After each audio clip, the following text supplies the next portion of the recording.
ठीक है।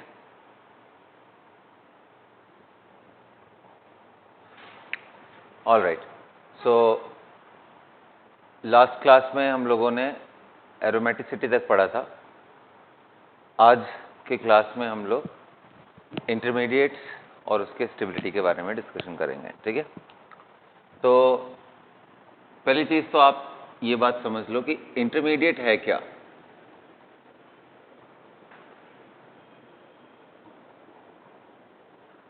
इंटरमीडिएट क्या होता है? कभी भी कोई रिएक्शन में ऐसा स्पीसीज जनरेट हो जो ना तो रिएक्टेंट मॉलिक्यूल हो ना तो प्रोडक्ट, है ना, और जिसका स्टेबिलिटी काफी कम होता है, बहुत छोटे टाइम स्पैन के लिए आता है। कई बार ऐसा देखा गया है, नैनो सेकेंड के लिए भी अपीयर अगर हो जाए तो हम उसको डिटेक्ट कर लेते हैं। There are strong techniques, practical techniques, जैसे आपको मालूम है NMR spectroscopy, right, IR, UV, ये सब तरीके हैं जिससे हम कुछ इंटरमीडिएट्स को हम अगर छोटे टाइम के लिए भी आते हैं तो हम डिटेक्ट कर सकते हैं। क्लियर ना? सो इंटरमीडिएट्स ये हैं। तो हमारे सिलेबस में ऑर्गेनिक कंपाउंड्स में जितने भी रिएक्शन पढ़ने हैं उनमें सारे इंटरमीडिएट्स के बारे में पढ़ना नहीं है, कुछ मैं हाईलाइट कर दे रहा हूं जिनके बारे में हम लोग पढ़ेंगे। नाम तो एटलीस्ट नहीं है। सबसे पहला है, आपको मालूम है, कार्बोकेटायन।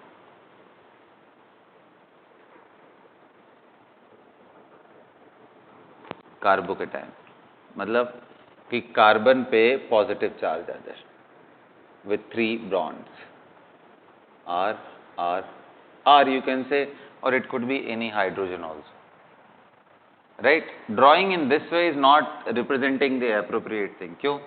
क्योंकि इसका हाइब्रिडाइजेशन क्या है? sp2 means it has to be planar. तो करेक्ट तो ऐसे दिखाना चाहिए हमें। This is the correct representation. Hybridization sp2, it is a planar molecule having one vacant p orbital, correct? 6 state electron, having 6 electron only. This is carbocation. Second, yes, carbon. Third, radical. तो carbon ion क्या है बेटा? तो carbon पे negative. इस बार ये correct है representation. Hybridisation sp3, अगर कोई डिलोकलाइजेशन हुआ तो अलग बात है। sp3 pyramidal shape, this is not planar, pyramidal. ये प्लेनर, करेक्ट। रेडिकल मतलब C पे डॉट हो जाए, अनपेयर्ड इलेक्ट्रॉन। वैसे बता दूं, ये कार्बन कंटेनिंग रेडिकल्स हैं। रेडिकल ऐसा कोई भी स्पीसीज होता है जिसके पास अनपेयर्ड इलेक्ट्रॉन। हेलो, जैसे मैं आपसे बोलूं तो NO2 भी एक रेडिकल है बेटा, क्योंकि इसके पास एक इलेक्ट्रॉन है, अनपेयर्ड है ना, इसके पास 1 dot electron is there. NO भी एक रेडिकल है। यही नहीं बेटा, O2 भी रेडिकल है। कैसे मालूम? MOT से करके देखो, it have 2 unpaired electron, correct. So ये भी रेडिकल्स हैं, they are also radicals. So what are radicals? Any species having unpaired electron is said to be radical. Clear है? उसके बाद बेटा क्या पढ़ेंगे हम लोग?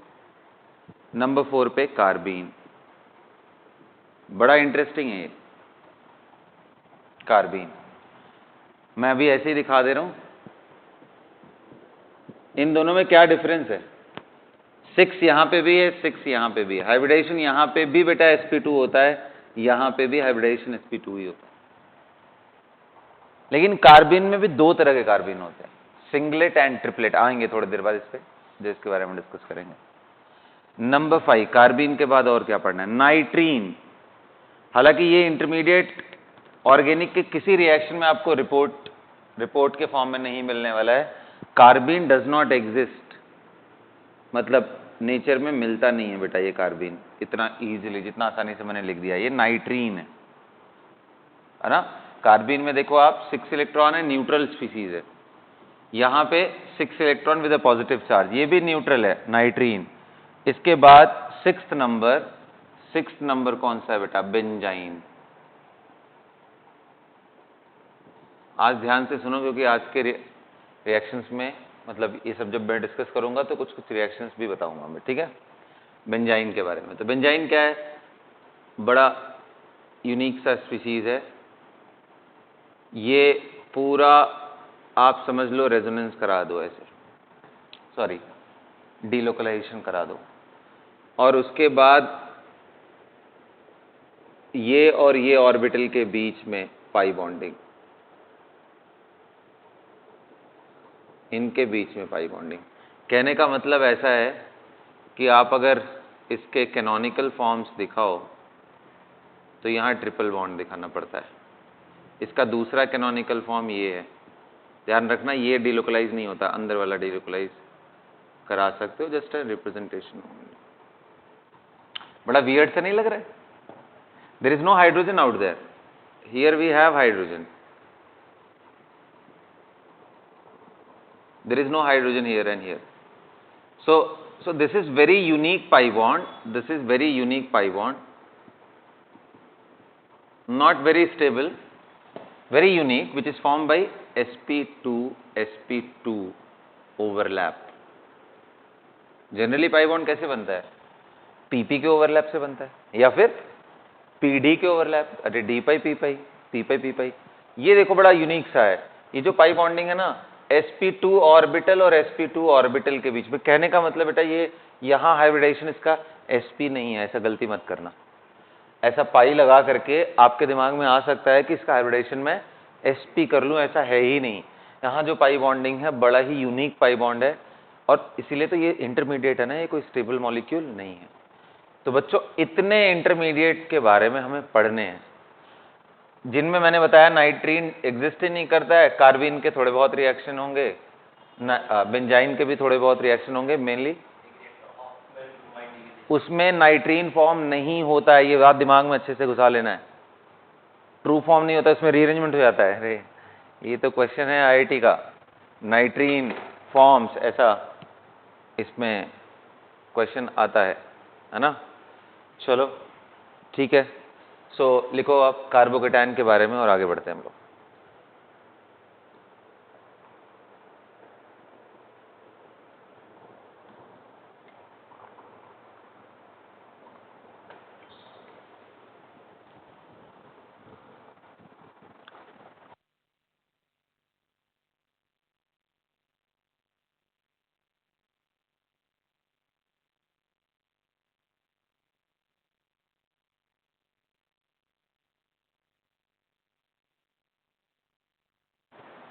चले बच्चों स्टार्ट करें फिर।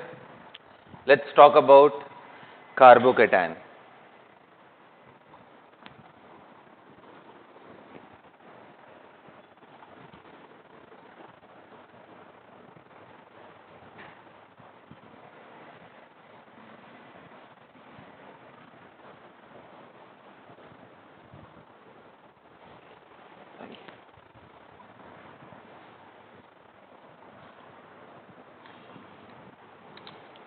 Let's talk about carbocation.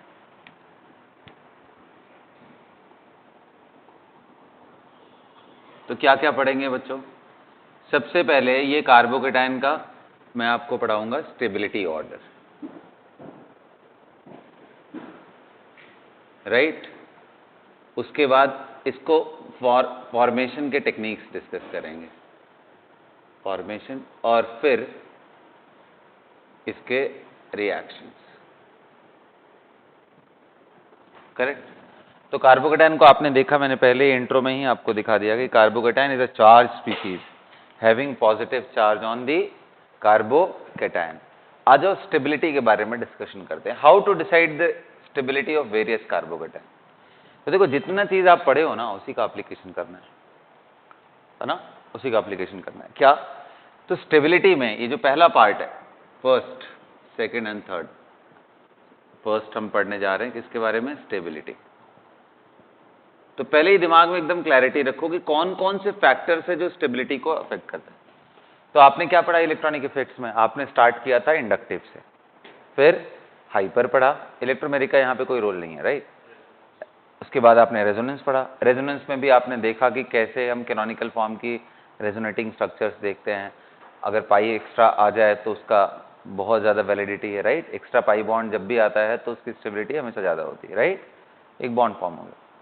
और आपने देखा उसके भी ऊपर देखा कि aromaticity is the best effect till now which we know. एक और एक्स्ट्रा इफेक्ट यहाँ पे ऐड हो जाएगा, वो कौन सा है? बेंट पी ऑर्बिटल, या फिर जिसको हम डांसिंग रेजोनेंस के भी नाम से जानते हैं। वो कहाँ मिलेगा? साइक्लोप्रोपाइल मिथाइल कार्बोकेटायन, ठीक है। उसको छोड़ करके बाकी सारे वही। तो आपको सबसे ज्यादा अच्छे से क्या ध्यान रखना है? Aromaticity, correct. ये सबसे ऊपर रखना है आपको। कहीं पे भी एरोमेटिसिटी आ जाए तो पहले उसको ध्यान रखना है। अच्छा, एरोमेटिसिटी आने का मतलब समझो, प्लस डालने की वजह से एरोमेटिक आएगा तो मायने रखता है। डिफरेंस समझ में आ रहा है? अभी मैं आता हूं इसके बारे में। उसके बाद क्या है? गुड रेजोनेंस, अगर अच्छा रेजोनेंस हो रहा हो तो। फिर कौन सा आता है बेटा? बोलो। एरोमेटिसिटी के बाद गुड, फिर बोलो। Of course hyper. और सबसे घटिया, जहां पे कुछ ना लग रहा हो वहां पे क्या आएगा आपका? इंडक्टिव। इसी ऑर्डर में देखना है। एंड एक स्पेशल इफेक्ट है, कौन सा? Bent p orbital. और ये सिर्फ एक ही जगह लगने वाला है, in case of cyclopropyl methyl carbocation. Cyclopropyl methyl carbocation,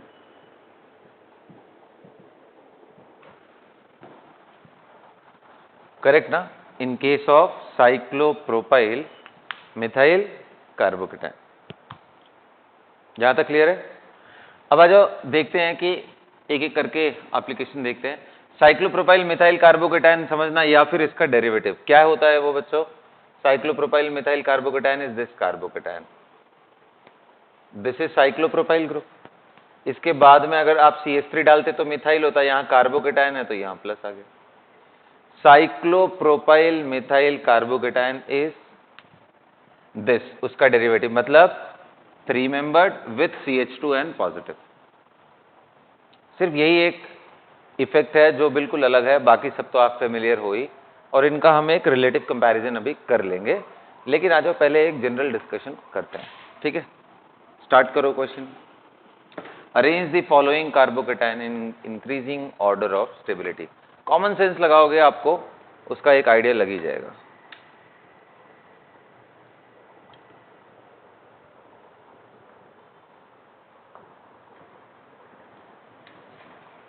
following carbocation in increasing order of stability. चलो देखते क्या करते। ये मैंने ले लिया CH2 पॉजिटिव, दूसरा ले लिया मैंने बेटा, इसको A बोल दे रहा हूं, ठीक है। दूसरा ले लिया CH3 CH double bond CHN CH2 positive, ये सेकेंड ले लिया। तीसरा ले लिया बच्चों, ध्यान से समझना, इसको अच्छे से समझना।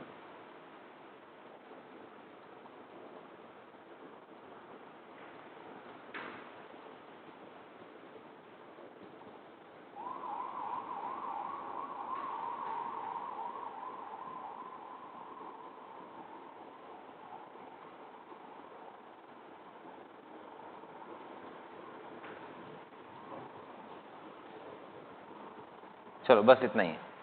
सो ABCD थोड़ा बढ़िया से सोच करके फिर मुझे आंसर बताओ, आपके हिसाब से क्या लग रहा है और क्यों।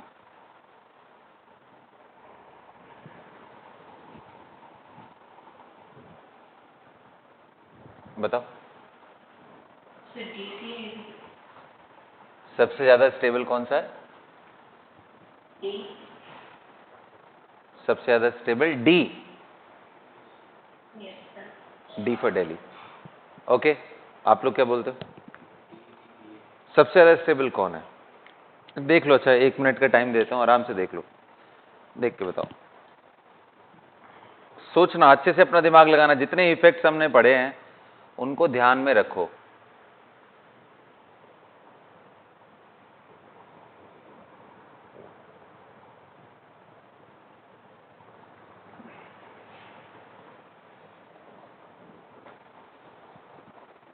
बोलो सबसे ज्यादा कौन सा है? तो देखो मैंने क्या ऑर्डर बताया था, ध्यान दो। मैंने सबसे इंपॉर्टेंट चीज आपको जब पढ़ाया था इलेक्ट्रॉनिक इफेक्ट में, तो सबसे लास्ट में सबसे इंपॉर्टेंट चीज बताई थी, कौन सा? एरोमेटिसिटी। तो सबसे पहले आपको ये देखना चाहिए कि यार इन सभी में कोई एरोमेटिक तो नहीं है। तो मुझे दिख गया ये एरोमेटिक हो रहा है, ये सुनो, ये दिख रहा होगा यार अब तो तुम लोगों को। सिंगल पाई विथ पॉजिटिव, और ऐसा पूरा गोल गोल घूमेगा, लास्ट क्लास में हमने सीखा था, पूरा गोल गोल घूमेगा। 4n+2 is equal to 2 pi electron करोगे और वहां से n की वैल्यू 0 आ जाएगी, आपको मालूम चल गया ये एरोमेटिक है। 2 पाई, 6 पाई, 10 पाई, ऐसे ही था ना, ये एरोमेटिक। अच्छा क्या ये एरोमेटिक है? सी एरोमेटिक है? आंसर है हाँ, एरोमेटिक तो है। आप देखो ना ये रिंग एरोमेटिक है, लेकिन यहां दिमाग लगाओ जो मैं बोलना चाह रहा हूं, यहां अगर प्लस नहीं होता तो ये मॉलिक्यूल एरोमेटिक नहीं होता, लेकिन यहां प्लस हो या ना हो उससे इस रिंग के ऊपर कोई इफेक्ट नहीं आ रहा है, बल्कि प्लस आने से ये रिंग के इलेक्ट्रॉन को बाहर ही ले जा रहा है। नहीं, आप अगर करो तो ये पाई इलेक्ट्रॉन बाहर जाएगा ना। तो कहने का मतलब क्या है कि इसमें आपको एरोमेटिसिटी नहीं सोचना है, डोमिनेटिंग इफेक्ट इसमें एरोमेटिसिटी। यहां क्या सोचोगे कि रेजोनेंस।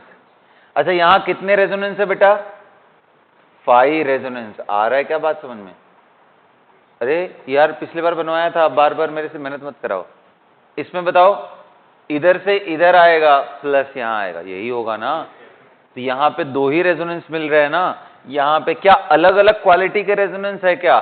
थोड़ा बहुत फर्क पड़ सकता है, बट है तो sir carbon double bond carbon and CH2 positive का ही ना। समझ आ रहा है? तो इसलिए इन दोनों में ये बेटर होगा। जब ऐसी बात आए तो नंबर ऑफ रेजोनेंस देख लो रिलेटिव चीजों। अच्छा इनमें और इनमें तो सर सिर्फ 3 हाइपर कॉन्जुगेटिंग स्ट्रक्चर है, ये सुनो। तो बड़ा क्लियर सा हो गया कि सबसे ज्यादा कौन सा होगा? डी काफी ज्यादा होगा सर, फिर सी आएगा, and C will be better than B, and B will be better than A. कितने लोगों का करेक्ट हुआ? Raise your hand. Very good. अब देखो इसी में मैं छोटे छोटे चेंजेस करूंगा, जैसे सी एंड डी वाले में इस बार ध्यान से, इस बार मैं करने जा रहा हूं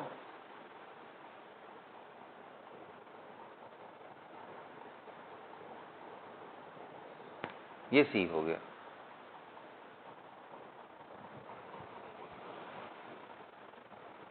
क्लियर ना।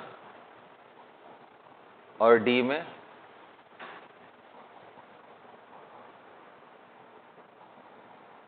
NHCH3,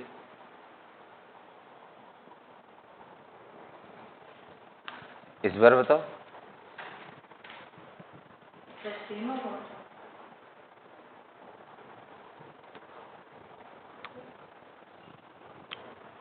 सोचो, सभी लोग सोचो एक बार।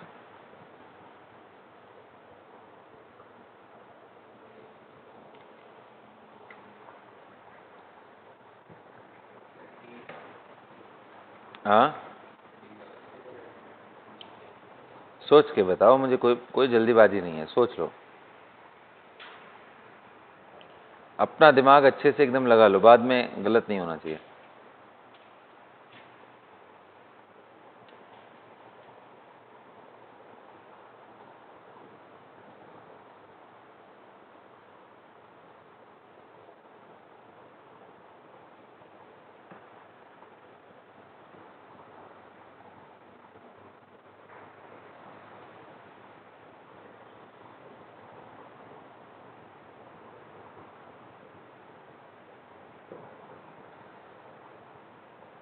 हो गया भाई?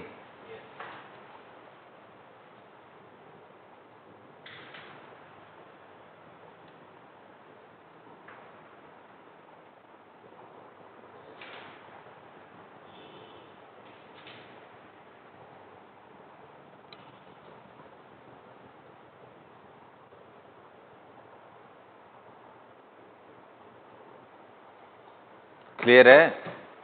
बोलिए बच्चों, out of A B C D कौन ज्यादा स्टेबल आपको लग रहा है? तो देखो इस बार फिर से देखो, यहां पे सिर्फ हाइपर है, बोलो, यहां पे 2 रेजोनेंस स्ट्रक्चर है, यहां पे भी 2 रेजोनेंस स्ट्रक्चर है। नहीं, आप अगर डोनेट करो तो क्या बन गया ये CH3, CH double bond O, CH3, तो और बड़ा डेंजरस सा हो गया बाबा, ऑक्सीजन पे पॉजिटिव चार्ज आ गया। यहां पे CH3 CH double bond NH, इस पे पॉजिटिव चार्ज आ गया। यहां रेजोनेंस हो रहा है, यहां भी रेजोनेंस हो रहा है, लेकिन यहां ऑक्सीजन पे पॉजिटिव। तो ऐसा नहीं लग रहा है कि ये गड़बड़ हो गया, इसकी स्टेबिलिटी कम होना चाहिए। तो सबसे ज्यादा स्टेबल कौन होना चाहिए फिर? बी फॉर बॉम्बे ना। यही तो गेम है। रियलिटी क्या है इसमें? सबसे ज्यादा स्टेबल डी है। ऐसा क्यों सर, ये क्या मजाक कर रहे हो आप? आपने तो सिखाया था कि लो इलेक्ट्रोनेगेटिव पे positive more stable, high electronegative पे पॉजिटिव लेस स्टेबल। अभी आप उल्टा बोल रहे हो, यहां पॉजिटिव लो इलेक्ट्रोनेगेटिव पे है, यहां ऑक्सीजन पे आ गया। तो घटना चाहिए ना। ये इसलिए हो रहा है बेटा आपको, क्योंकि मैंने बोला था कि सबसे पहला रूल क्या देखना, सबसे पहले क्या देखना, कि अगर किसी रेजोनेंस में पाई बॉन्ड इंक्रीज हो रहा हो, वो resonance high quality, superior quality का रेजोनेंस होता है।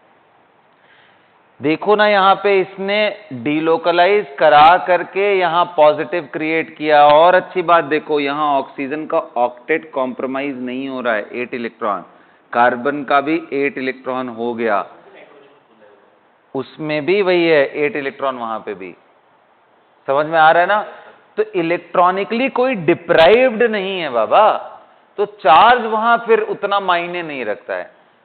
समझ गए ना? क्लियर हो रहा है ये बात? तो समझ आ रहा है ना बात? तो सबसे इंपॉर्टेंट क्या था कि सर रेजोनेंस यहां पे भी है, रेजोनेंस यहां पे भी है, लेकिन ये रेजोनेंस से पाई बॉन्ड इंक्रीज नहीं होगा। आप इधर पाई इधर करोगे तो यहां प्लस आ जाएगा, ओवरऑल पाई 1 ही रहने वाला है। यहां पे देखो, पहले 0 पाई था, रेजोनेंस के बाद extra pi, so this is very powerful resonance. इसलिए मैंने लिखा था ना गुड रेजोनेंस, वहां पे इन्हीं सब रेजोनेंस की बात मैं बोलना चाह रहा था, गुड रेजोनेंस। बट देखो हमारा दिमाग कैसे वायर्ड है, हमारे दिमाग में वायरिंग ऐसी हो रखी है कि हम सबसे पहले चार्ज ही देख लेते हैं, इसके वजह से एग्जाम में गलती हो जाता है। तो चार्ज मत देखो, पहले पहले देखो कि क्या पाई बॉन्ड इंक्रीज हो गया, क्या ऑक्टेट कंप्लीट हो गया क्या। अगर वो हो गया तो फिर चार्ज सेकेंडरी हो जाता है, क्योंकि प्रॉब्लम तब होती है जब यहां 6 इलेक्ट्रॉन रख के करता है। समझ आ रहा है? तो बच्चों, इन सभी में सबसे ज्यादा स्टेबल कौन सा होगा? ये दोनों। अच्छा, ये दोनों में कंपैरिजन करना हो तो बिल्कुल भाई, इन दोनों में तो पाई बॉन्ड कॉमन जैसी चीज हो गई ना, तो इनमें कंपैरिजन करने के लिए हाई इलेक्ट्रोनेगेटिव पे पॉजिटिव चार्ज थोड़ा कम स्टेबल होगा। समझ गए ना? सिमिलर चीजों में कंपैरिजन करते हैं, तो आंसर क्या आएगा? फिर से इस बार D greater than C, much much greater than B which is greater than A. यहां तक क्लियर हुआ? बोलिए। चलो और बातें बताते हैं, देखते हैं आप क्या हुआ। थर्ड,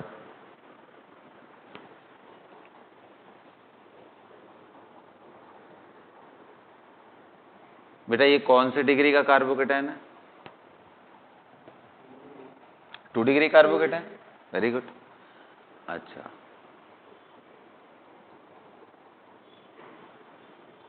ये कौन से डिग्री का कार्बोकेटाइन है बेटा? बोलिए। 3 डिग्री है।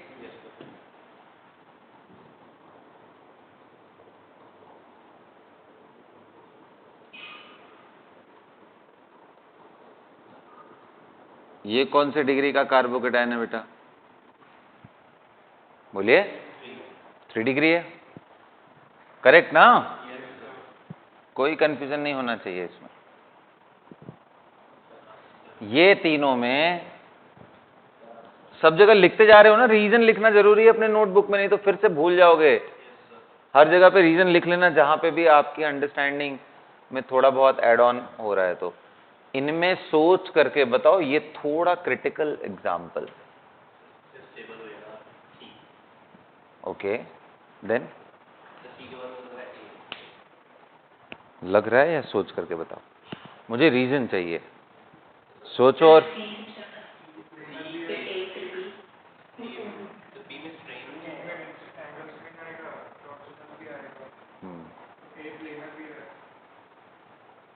तो देखो इंटरेस्टिंग क्या है, हम लोग क्या है ना बचपन से एक ही चीज देखते, डिग्री देखो आंसर करो।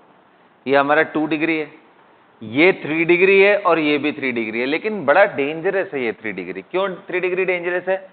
क्योंकि सर ना ब्रिज है ये, और ब्रिज पे ही पॉजिटिव आपने डाल दिया है, तो हाइब्रिडाइजेशन क्या चाहेगा ये sp2।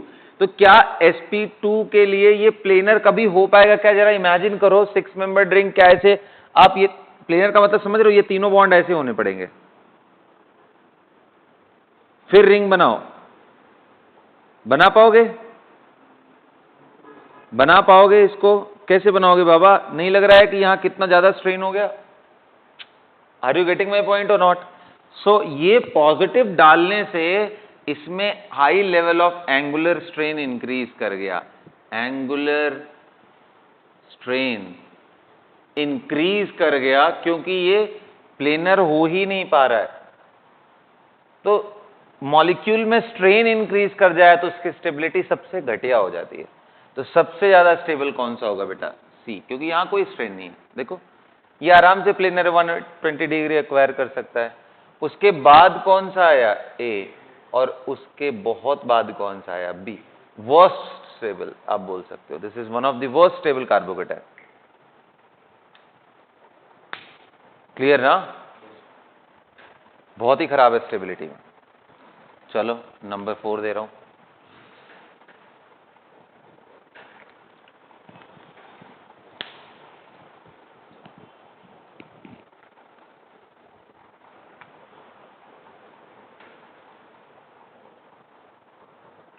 नंबर 4 दे रहा हूं।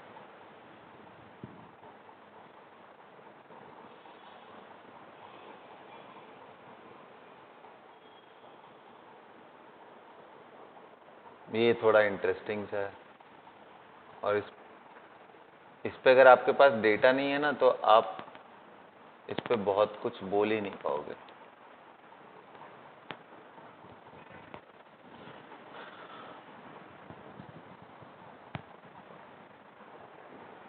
Very very important example.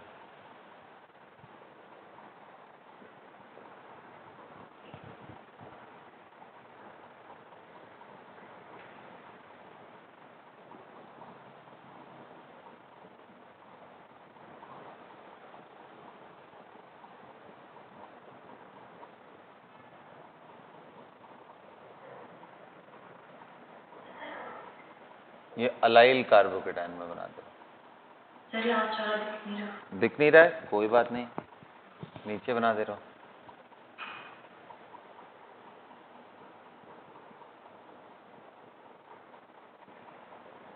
और एक बना दे रहा हूं। मालूम है इसको कौन सा कैटायन बोलते हैं? Allyl carbocation. और इसको क्या बोलते हैं?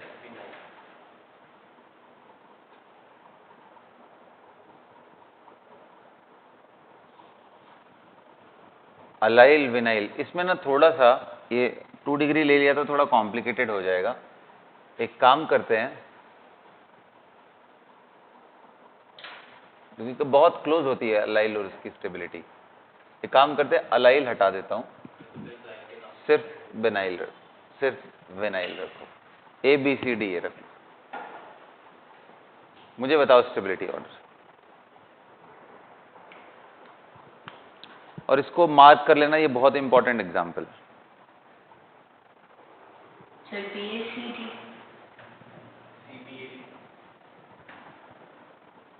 चलो देखते हैं।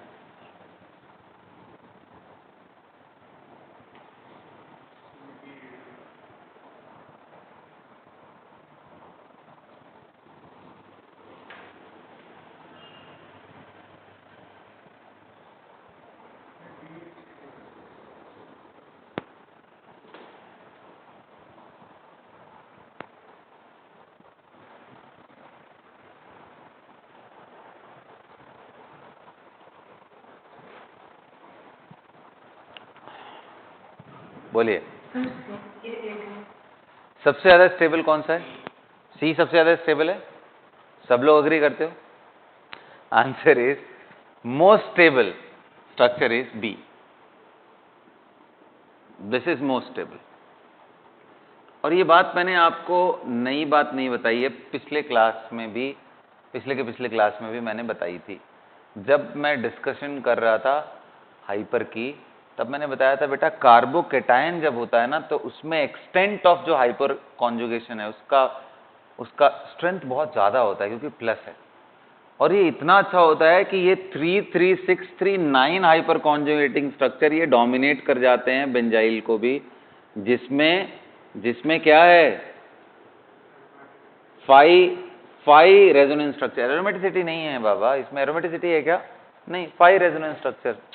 सी of course this ring is aromatic, पर देखो इंटरमीडिएट में क्या है मालूम? पहले देखो तुम लोग अपने एकदम अच्छे से दिमाग में एक चीज हमेशा दिमाग में अच्छे से रखो कि पहले तो ये रखो, उससे तुम्हें और थोड़ी क्लैरिटी आएगी। जैसे मान लो यहाँ पे कोई बॉन्ड है बेटा RCl, ये लिविंग ग्रुप है। अब मैं किसी तरीके से ये क्लोरीन को सेपरेट कर रहा हूं, तो क्या बनाया मैंने? R+ + Cl-। क्लियर ना? अगर R+ स्टेबल होगा तो ये बॉन्ड ब्रेक करने में थोड़ी आसानी होगी कि नहीं? अरे बाबा, ये अगर स्टेबल है तो क्या है? एनर्जी प्रोफाइल में ये रिएक्टेंट है, ये इंटरमीडिएट है। अगर ये इंटरमीडिएट कम स्टेबल है तो यहां कहीं होगा, ज्यादा स्टेबल है तो और नीचे होगा, और ज्यादा स्टेबल है तो और। जितना नीचे उतना इजी होता जाएगा ना, एक्टिवेशन एनर्जी कम होता जाएगा ना वो। ये सुनो, इसका मतलब प्लस बनने के बाद अगर उसमें एरोमेटिक कैरेक्टर आएगा तो वो इजीली फॉर्म होना चाहेगा। प्लस नहीं भी था तो भी ये एरोमेटिक था, आया तो भी एरोमेटिक है। इस वजह से यहां aromaticity is not the driving factor for the carbocation formation. हाँ, रिंग का -I इफेक्ट भी होता है। बेंजीन में कार्बन का हाइब्रिडाइजेशन sp2 है, तो ये -I से पुल भी करता है, लेकिन रेजोनेंस से ये डोनेट भी करता है। Overall it is a donor group, overall it is a donor group. Clear ना? तो ये कार्बोकेटायन की स्टेबिलिटी में बेटा ये 3 degree is dominant. That's why I am telling you there is too much importance for the 3 degree carbocation in our chemistry, isn't it? आप देखोगे आगे बहुत ज्यादा यूज होता है। 3 डिग्री कहीं बन रहा हो, अच्छे से बन रहा हो, तो हमारा SN1 का चांसेस बहुत डोमिनेट कर जाता है ना? सो ये और ये, इनमें मतलब ऐसा नहीं बहुत बड़ा गैप नहीं होता है, थोड़ा ही डिफरेंस होता है 3 डिग्री एन इसमें। लेकिन मैं दिखाना चाह रहा हूं कि देखो हाइपर भी डोमिनेट कर गया यहां। 9 hyper conjugating structure is dominating over this. Clear ना? यहां तक क्लियर है? बोलो। अब इसके बाद क्या? ये तो अब इसके बाद इजी है, ये दोनों हो गया। अब कौन सा आएगा बेटा? 2 डिग्री। ये सुनो, अब इसके बाद कौन सा आएगा बेटा? सबसे घटिया कौन सा होगा? विनाइल। क्यों घटिया हो गया? क्योंकि आपने हाई इलेक्ट्रोनेगेटिव पे पॉजिटिव डाल दिया। सर, sp हाइब्रिडाइज्ड कार्बन की इलेक्ट्रोनेगेटिविटी नाइट्रोजन से भी ज्यादा होती है। देखो यहां पे sp हो गया ना, है कि नहीं? आप हाई इलेक्ट्रोनेगेटिव पे डायरेक्टली पॉजिटिव डाल रहे हो और यहां कोई रेजोनेंस स्टेबलाइजेशन नहीं है, ना तो कोई हाइपर है। तो इसलिए यहां पे मैंने दिखाया है क्वालिटेटिवली कि ये ऐसा होगा। ये बात दिमाग में रखे रहना अच्छे से। कितने लोगों का करेक्ट हुआ? ये हाथ उठाओ। कितने लोगों का करेक्ट हुआ? ये रेज योर हैंड। अरे बाप रे, किसी का भी नहीं? चलो ओके, 1 स्टूडेंट ओनली। हाँ जी बोलो। इसमें ना मुझे वो जो सेकेंड और थर्ड आपने लिखा ऑर्डर में, उसने कैसे कंपेयर किया? किसमें? इसमें हाँ जी। नहीं, इसमें तो जेन्युइनली बेंजाइल का ज्यादा होना चाहिए। 5 रेजोनेटिंग स्ट्रक्चर इसका है। प्रॉब्लम यह आता है कि एक्सपेक्टेशन के हिसाब से बेंजाइल सबसे अच्छा होना चाहिए था, क्योंकि 5 रेजोनेंस दिख रहे हैं, यहां से ऊपर जा रहा है, और जबकि ये सब में तो हाइपर है। हाइपर का स्ट्रेंथ पुअर ही होता है रेजोनेंस, यही बोलते हैं ना हम लोग। तो जेन्युइनली ये एक्सपेक्टेड था, लेकिन उल्टा कौन कर दे रहा है? ये 3 डिग्री वाला 9 हाइपर कॉन्जुगेटिंग स्ट्रक्चर वो प्रॉब्लम क्रिएट कर रहा है। इसमें तो 6 ही है, तो उतना कोई खास प्रॉब्लम नहीं है ना। क्लियर ना? चलो ग्रेट।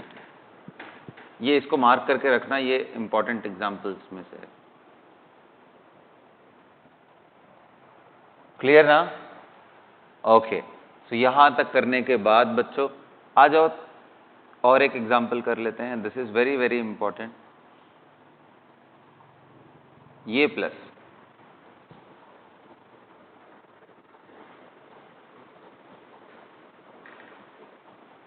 बेंजाइल,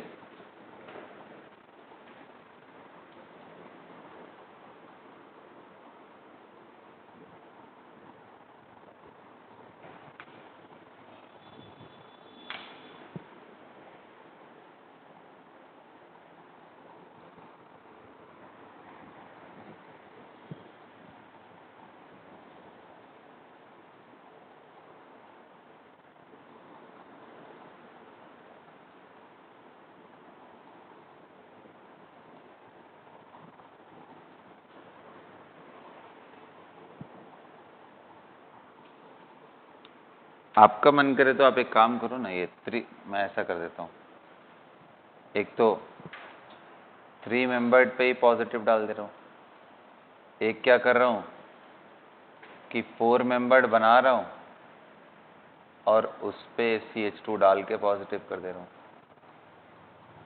करेक्ट ना? अब ये चारों में A, B, C and D, इनमें स्टेबिलिटी ऑर्डर बताओ।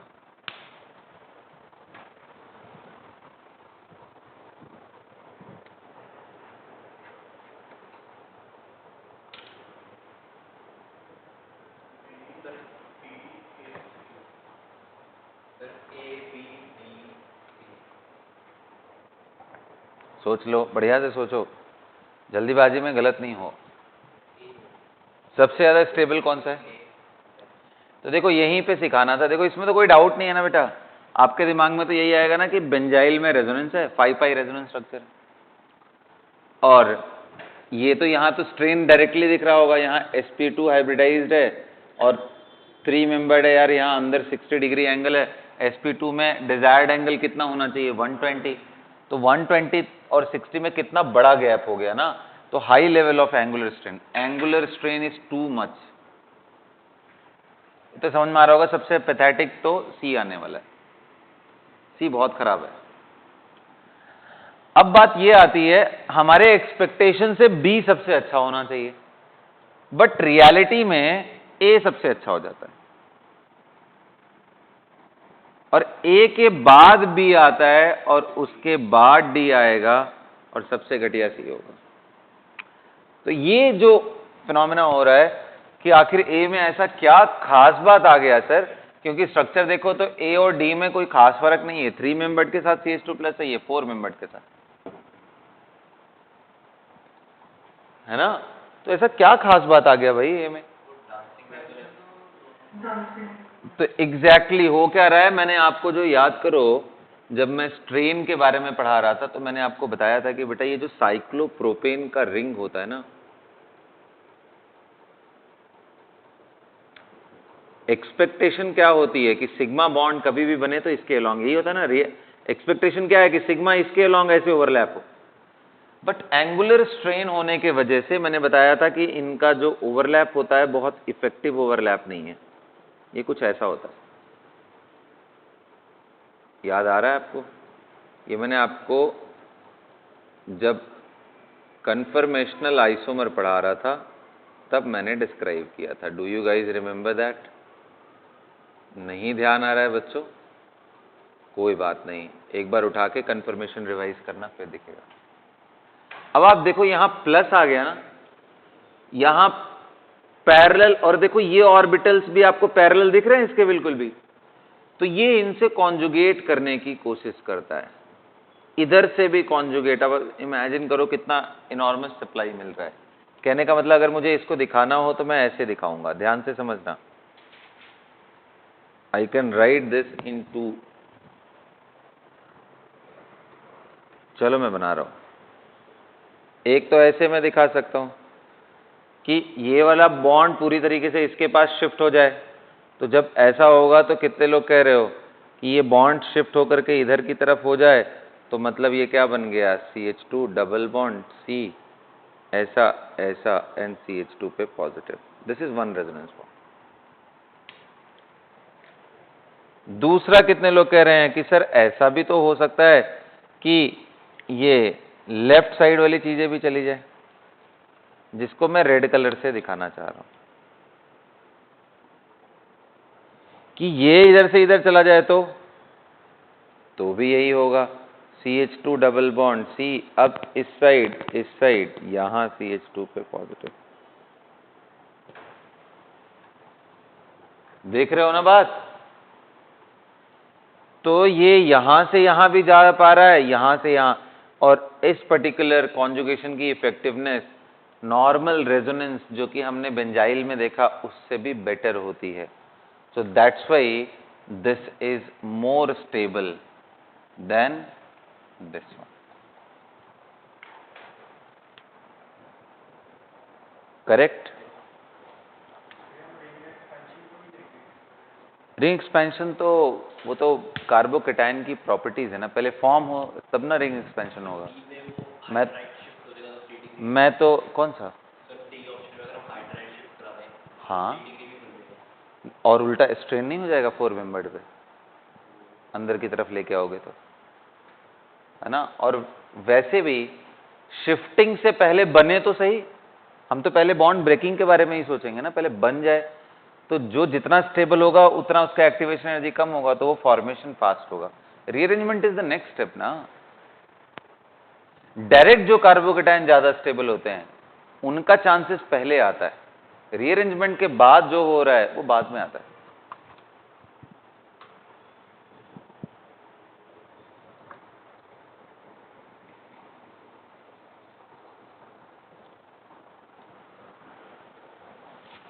समझ आ गया बच्चों? तो चलो इसी का एक्सटेंशन बस ये है, नोट डाउन करके आप रख लो अपने पास, इसको बढ़िया से दिखा लेना, ये बड़ा इंपॉर्टेंट एग्जाम्पल है, अच्छे से लिख लेना ना।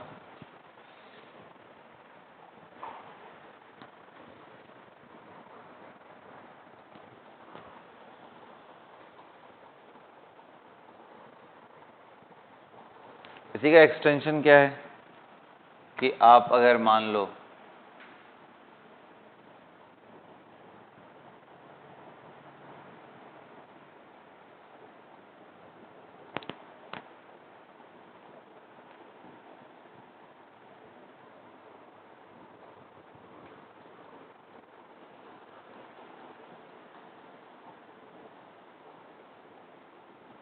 समझ रहे होगे तुम लोग ना।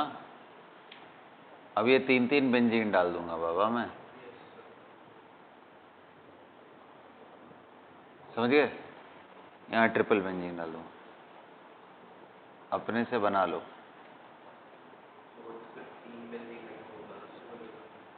यहाँ प्लस है, अब इसी के साथ मैं ये भी डाल देना चाहता हूँ।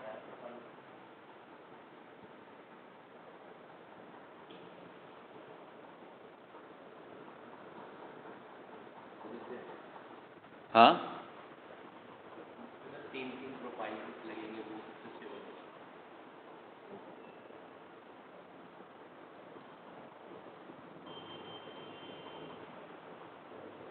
ये अगर ये सब के सब हों और इनकी नंबरिंग कुछ ऐसा कर दूं, A B C, सॉरी, या कुछ भी कर लो यार बच्चों, तुम लोग डायरेक्ट दिखा लो। बताओ सबसे ज्यादा स्टेबल कौन सा होगा?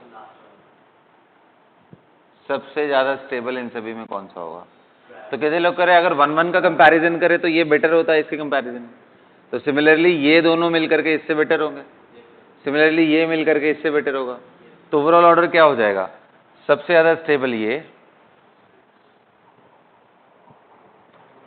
उसके बाद ये, ध्यान से, फिर कौन सा आ जाएगा? फिर ये, फिर कौन सा आएगा? ये, फिर ये, और सबसे लास्ट में। मतलब यहां से मैं ये एम्फसाइज करना चाह रहा था कि ऐसा नहीं है कि साइक्लोप्रोपाइल मिथाइल कार्बोकेटायन तीनों से ही बेटर होगा, ये इसलिए ये दिखाया ताकि आपके दिमाग में कोई गलत इमेज ना पोर्ट्रे हो जाए। स्टेबल होता है बिल्कुल वैसे 3 डिग्री की तरह ना, 3 डिग्री थोड़ा ही स्टेबल ज़्यादा होता है as compare to benzyl.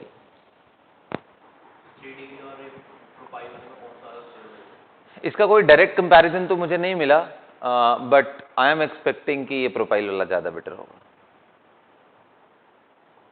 Sir net पे तो दिया हुआ है कि 3 रिंग से भी ज़्यादा स्टेबल डांसिंग रेजोनेंस वाला है। क्या 3 रिंग से भी ज़्यादा स्टेबल डांसिंग रेजोनेंस वाला है। Dancing resonance? Stable dancing. No, I couldn't understand what did you say?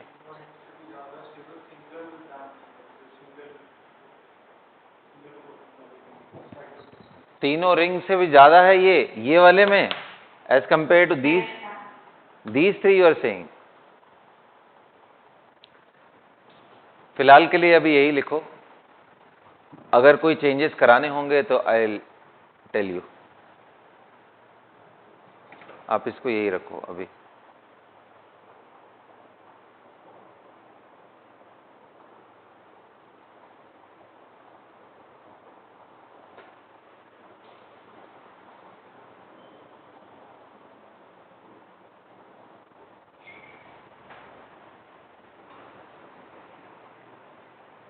Sir आप अपने हिसाब से अगर ऑर्डर फिर से बता दो। सेम चीज जो मैंने बताया। तो सबसे ज्यादा स्टेबल कौन सा होगा भाई? जहां पे 3 साइक्लोप्रोपाइल रिंग लगे हुए हैं, है ना? Yes sir. उसके बाद कौन आएगा? ये मीन्स 3 बेंजीन वाले, फिर 2 साइक्लोप्रोपाइल, फिर 2 बेंजीन वाला, फिर ये, फिर ये। ठीक है, यही कर लो अभी।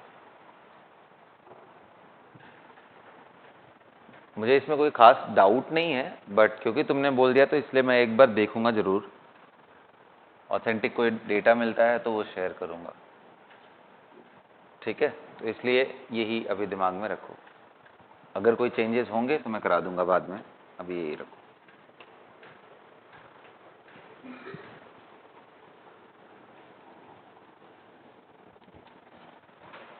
क्लियर बच्चों? तो बेंट पी ऑर्बिटल भी इसी को बोलते हैं, जो मैंने अभी बताया ना, वहां पे पी ऑर्बिटल की बेंडिंग हो रही है यहां पे। ये जो हमारे पी ऑर्बिटल थे, यहां पे ऐसा बना था ना, तो ये बेसिकली थोड़ा बेंड करके यहां पे पाई बॉन्ड बनाने की कोशिश करता है। सो बेसिकली वहीं से इसका नाम बेंट पी ऑर्बिटल पड़ा हुआ है। चलेगा, आप डांसिंग रेजोनेंस देख लो, बेंट पी ऑर्बिटल देख लो, किसी भी फॉर्म में लिखा हो वो करेक्ट है। ठीक है, यहां तक क्लियर सबको? हाँ, तो कार्बोकेटायन की स्टेबिलिटी में एक मोटा मोटा मैंने आपको एक आइडिया दे दिया कि कैसे आपको सोचना है हमेशा, है ना? बोलो। अच्छा चलो, एक लास्ट एग्जाम्पल, 2-3 और है वेरिएशन, वो करा देते हैं फिर खत्म। कार्बोकेटायन की स्टेबिलिटी, फिर सबसे इंपॉर्टेंट है उसके फॉर्मेशन एंड रिएक्शन के बारे में। आज के आज सारे खत्म कर देंगे हम लोग, ठीक है? और इसमें ग्रेट डील ऑफ रिएक्शन हम लोग डिस्कस करेंगे जहां पे कार्बोकेटायन फॉर्म होता है। तो चलो, फिलहाल के लिए ये आपके पास बेंजीन है, यहाँ CH2+ है, ये मैंने 3 डिग्री दे रखा है।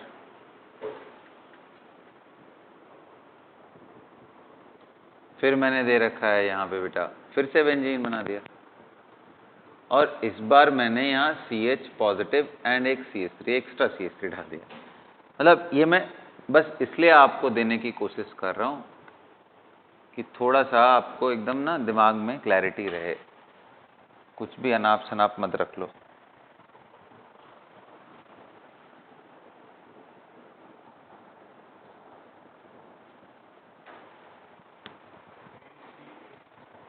बताओ,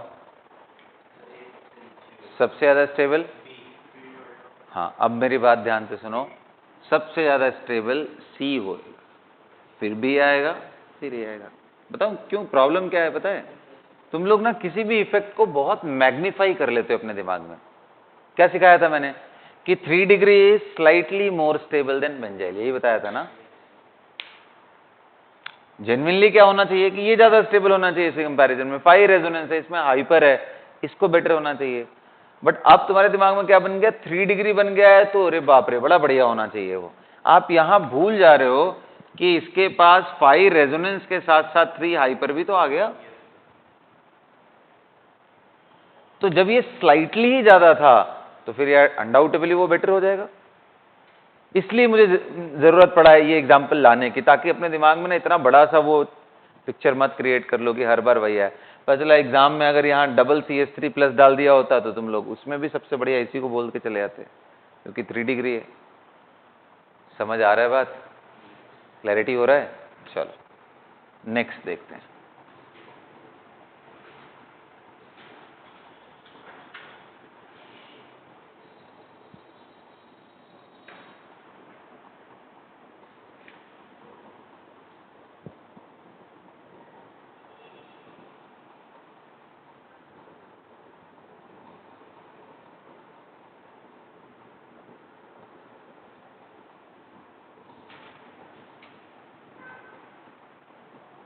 ये तीनों में स्टेबिलिटी ऑर्डर बताओ।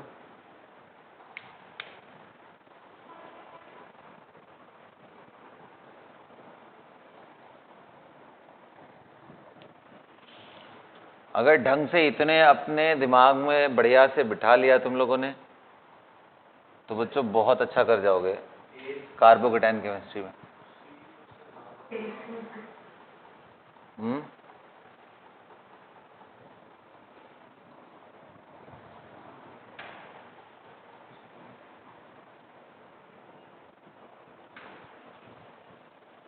सबसे ज्यादा स्टेबल, सबसे ज्यादा स्टेबल, सोचो सोचो सोचो,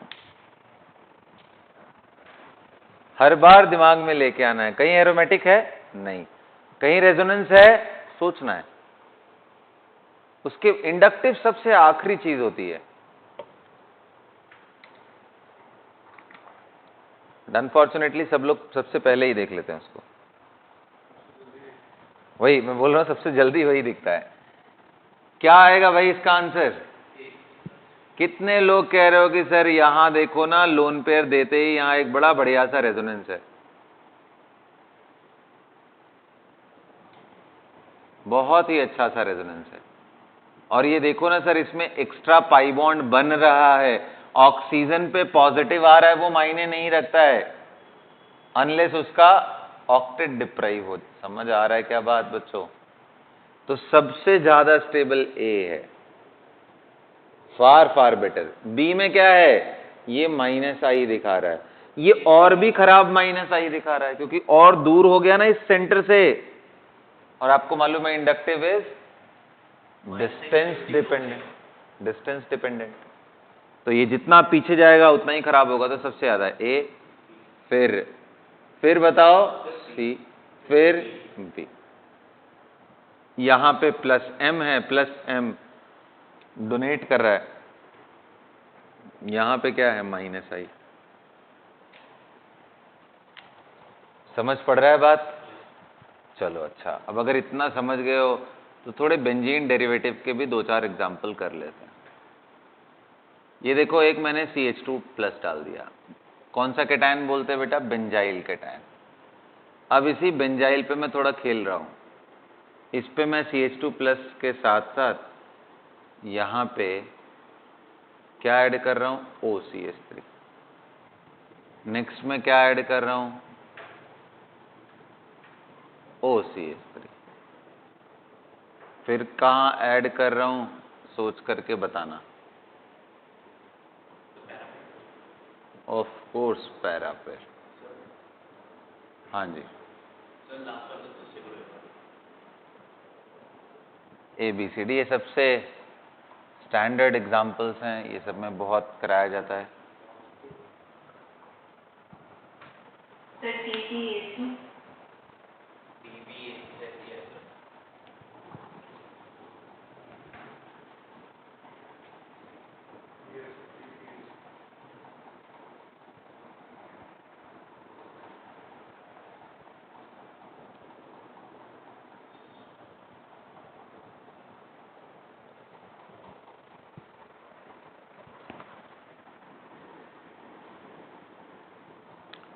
सोच लो, This time I will ask the reason behind it.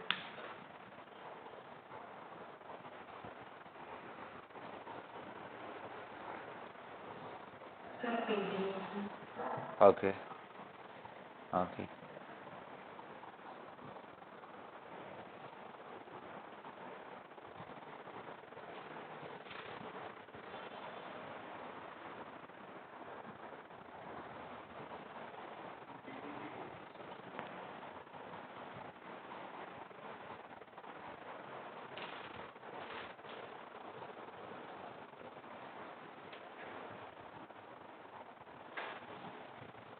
चलो बच्चों, हो गया?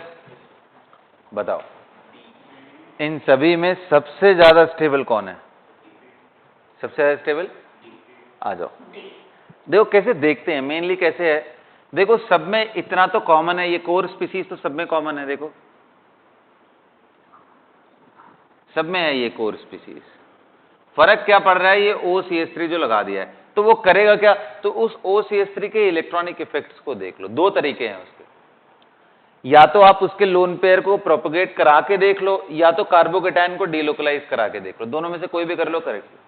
तो मान लो मैं कार्बोकेटाइन को डिलोकलाइज कराता हूं, तो कितने लोग कह रहे हो कि सर इतना तो क्लियर है कि अगर आप इसका रेजोनेंस देखो, अब ये बड़ा फास्ट होना चाहिए, इसीलिए मैं बोल रहा था कि रेजोनेंस की प्रैक्टिस बड़ी इंपॉर्टेंट है, क्योंकि अगर उतना फास्ट नहीं कर पाओगे तो आपको क्लियरली दिखेगा नहीं, फिर आपको करना पड़ेगा, उसी में टाइम लग जाएगा, इसलिए रेजोनेंस की खूब प्रैक्टिस करो। अभी कितने लोग कह रहे हो कि ये सब आपको बनाने आता है, तो यहाँ प्लस आ गया। आप देखो ऑर्थो पे प्लस आया है, फिर कहाँ आएगा बेटा? पैरा पे प्लस आएगा, फिर कहाँ आएगा?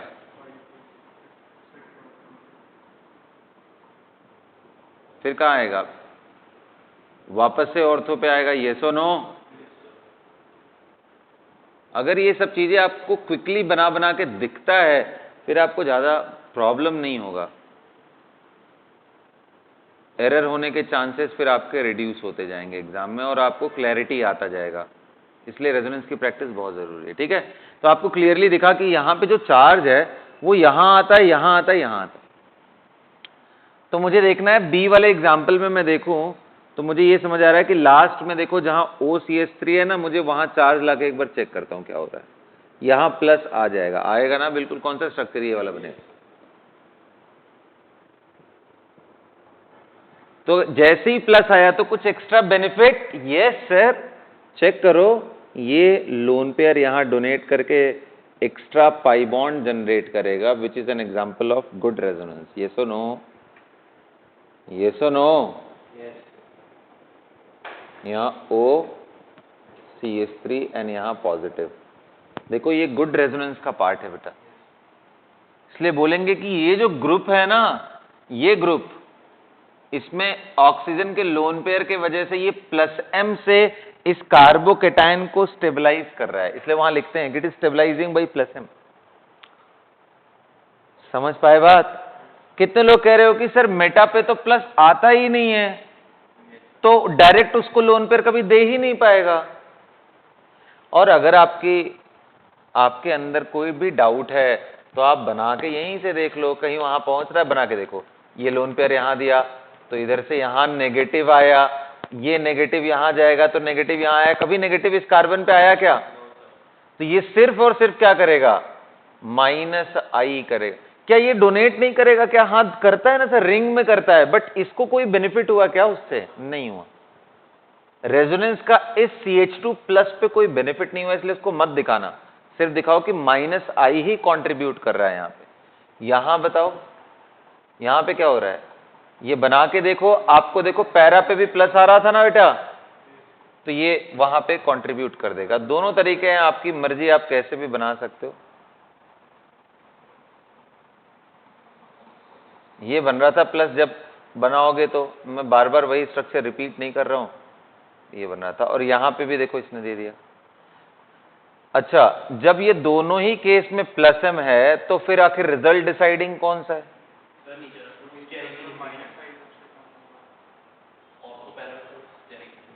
तो कितने लोग कह रहे हो कि सर ऑर्थो पे -I भी तो है ना, पैरा पे जो इंडक्टिव पावर है वो कम होती चली गई ना, जैसे जैसे देखो डिस्टेंस इस प्लस से बढ़ेगा वैसे वैसे इंडक्टिव का स्ट्रेंथ वीक होता जाएगा ना, तो इसलिए पैरा पे इंडक्टिव का कोई खास इफेक्ट नहीं पड़ता है, ऑर्थो पे पड़ता है।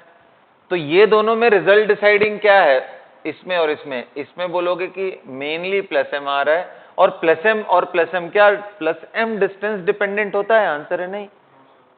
Resonance is not distance dependent. क्या होता है डिस्टेंस डिपेंडेंट? इंडक्टिव। क्लियर है ना? सो इंडक्टिव है, इसलिए जिनमें रेजोनेंस कॉमन हो जा रहा है वहां पे आप इंडक्टिव से रिजल्ट डिसाइड करोगे, और बाकियों का तो डायरेक्ट आप दिखा दोगे। तो आंसर क्या होगा बेटा? इसने ओवरऑल स्टेबलाइज किया तो सबसे अच्छा डी होगा। फिर किसने स्टेबलाइज किया? बी ने, क्योंकि प्लस एम दे रहा है ना, so plus M is better than minus I, तो फिर क्या आएगा? बी। फिर वो किससे? ए में, क्योंकि कोई खींच ही नहीं रहा है ना, यहां तो उल्टा खींच रहा है मेटा पे माइनस आई से, खराब कर रहा है ये केस, सी। तो आप लिखोगे यहां प्लस एम, यहां प्लस एम तो है लेकिन माइनस आई भी थोड़ा सा ज्यादा है, यहां कुछ भी नहीं है, नो इफेक्ट। मतलब नो इफेक्ट का मतलब समझो बात को, अरे बेंजीन का रेजोनेंस तो हमेशा सब में कॉमन है ना, उसके बारे में बात नहीं करेंगे। इसमें क्या बोलोगे? माइनस आई है। समझ गए बात? क्लियर है? हाँ, चलो, वेरी गुड।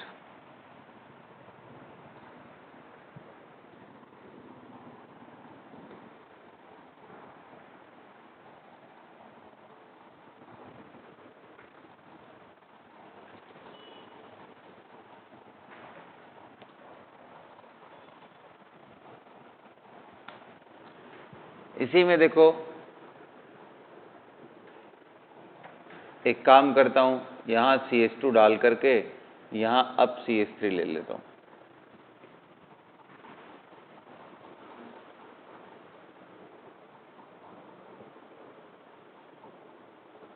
यहां मेटा और यहां पैरा।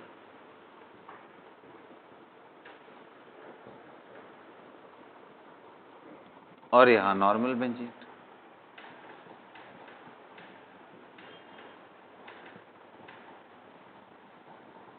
ये सभी में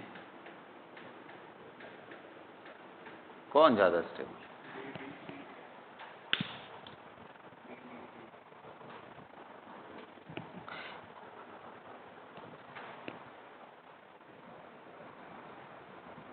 देखो इसके दोनों तरीके से बच्चों ना, मैंने बताया था इसके दोनों तरीके थे। या तो आप प्लस को ले आके यहां दिखाओ, या पहले ही लोन पेयर लेके चले जाओ। जब आप लोन पेयर लेके चले जाओगे तो यहां नेगेटिव बनेगा, नेगेटिव और पॉजिटिव मिलकर के पाई बॉन्ड बना लेगा। दोनों में से कोई भी कर लो, किसी का भी करा दो, कोई फर्क नहीं पड़ता।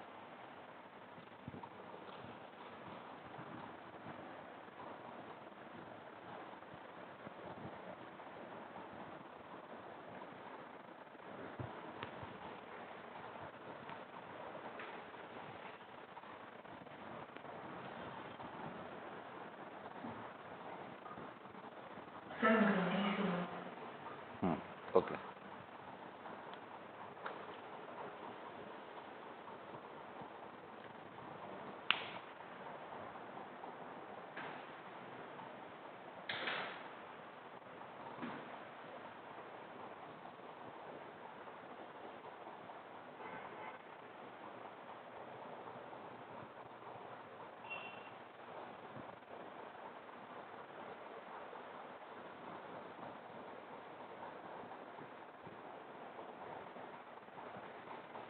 क्या है इसमें बताओ? सबसे ज्यादा स्टेबल डी है, फिर बी, और सबसे लास्ट में, मतलब आप अभी डी को सबसे ज्यादा स्टेबल बोल रहे हो। कोई और कोई आंसर बताएगा? मोस्ट स्टेबल कौन सा है?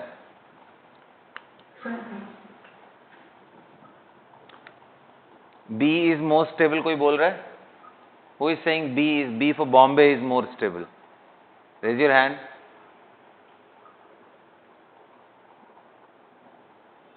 Okay. चलो ठीक है।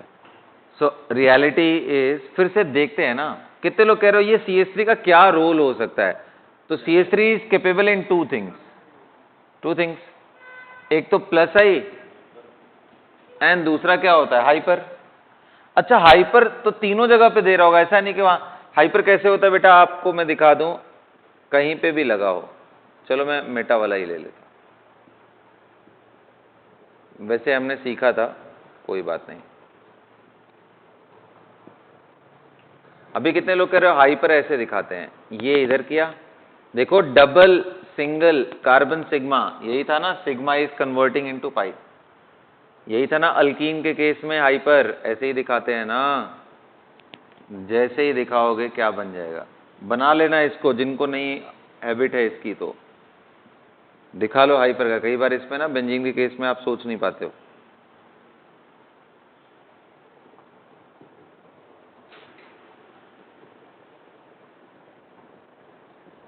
No bond resonance.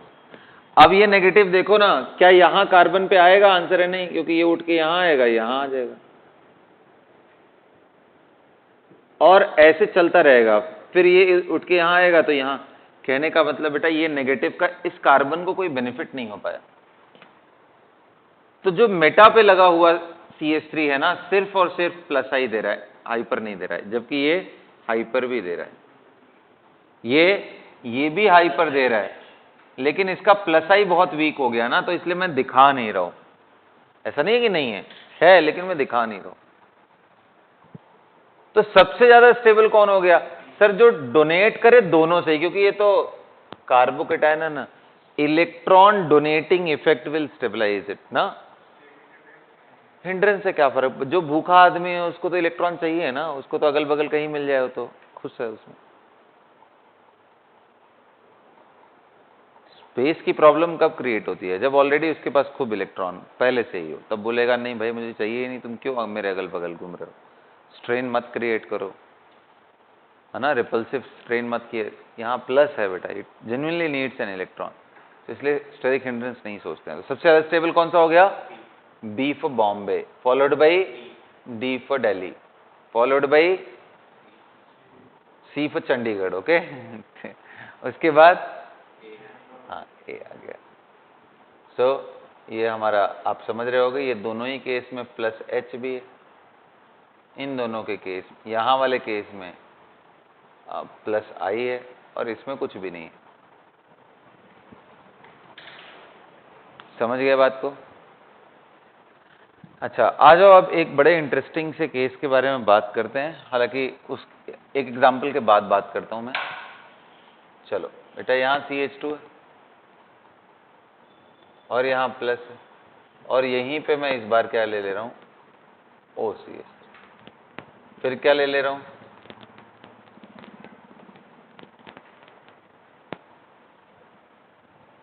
NH,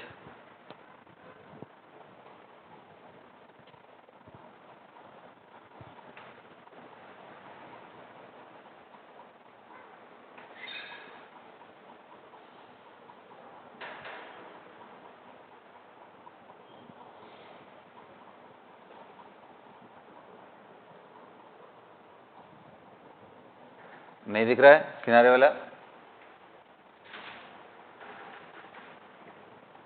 no sir. कोई बात नहीं, मैं यहां ड्रॉ कर दे रहा हूं। ये तीनों में ऑर्डर बताओ।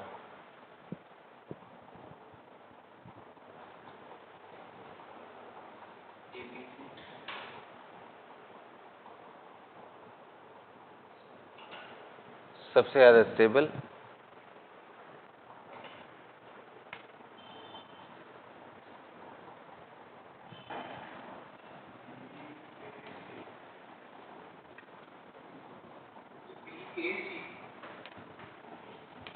सबसे ज्यादा stable, you are saying B and then A and then C ना। चलो सोचते रहो तुम लोग, तब तक मैं और एक कुछ एग्जाम्पल ड्राफ्ट कर दे रहा हूं।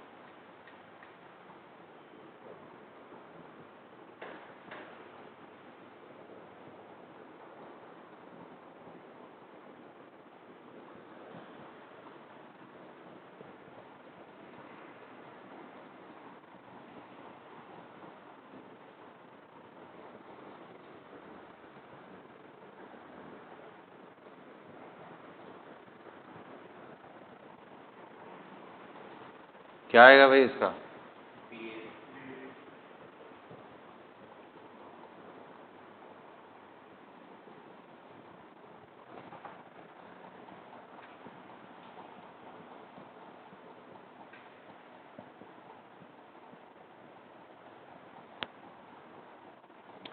इसमें क्लियर सा है, सभी ऑर्थो पे है। ऑर्थो पे कोई भी हो तो यहां तक तो रीच करेगा ही उसका वैल्यू, है ना। तो ये हाइपर दे रहा है सर और इंडक्टिव दे रहा है। ये क्या दे रहा है? प्लस एम, लेकिन माइनस आई भी है साथ में, लेकिन प्लस एम तो ऑफ कोर्स डोमिनेटिंग होता है। अच्छा, यहां प्लस एम भी है और लेकिन इसका प्लस एम की क्वालिटी में इन दोनों में कौन बेटर है? नाइट्रोजन या फिर ऑक्सीजन? नाइट्रोजन ना। कैसे कैसे मालूम? क्योंकि जैसे यहां पे कार्बोकेटाइन यहां बना, ऐसे मान लो ये वाला स्ट्रक्चर यहां बना देता हूं, यहां बनाता हूं, यहां प्लस लेके आना है तो पाई यहां होना चाहिए, पाई यहां होना चाहिए।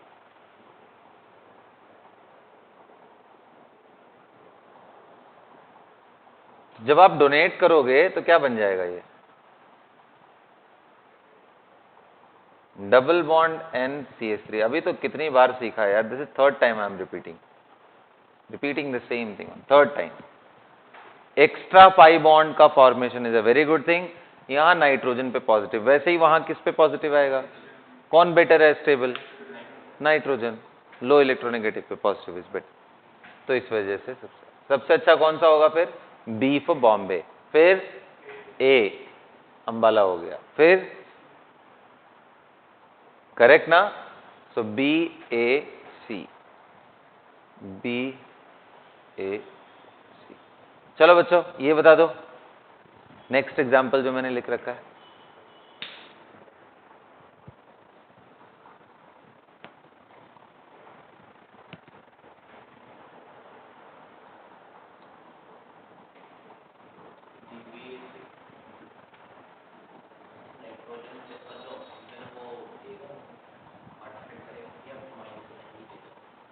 कौन सा?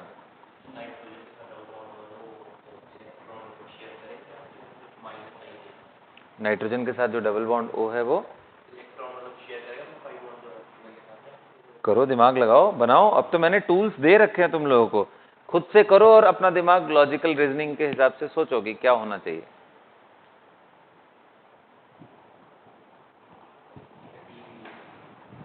ACBB। Most stable you are saying A and you guys are saying. बना के देख लेना चाहिए कभी भी, जब वो दिमाग में डाउट आ रहा हो ना तो बनाओ, क्योंकि बनाने के बाद आपको दिख जाएगा उसमें। नहीं बनाओगे तो ऐसे हाइपोथेटिकली सोचते रहो। Draw the structure and then think about it.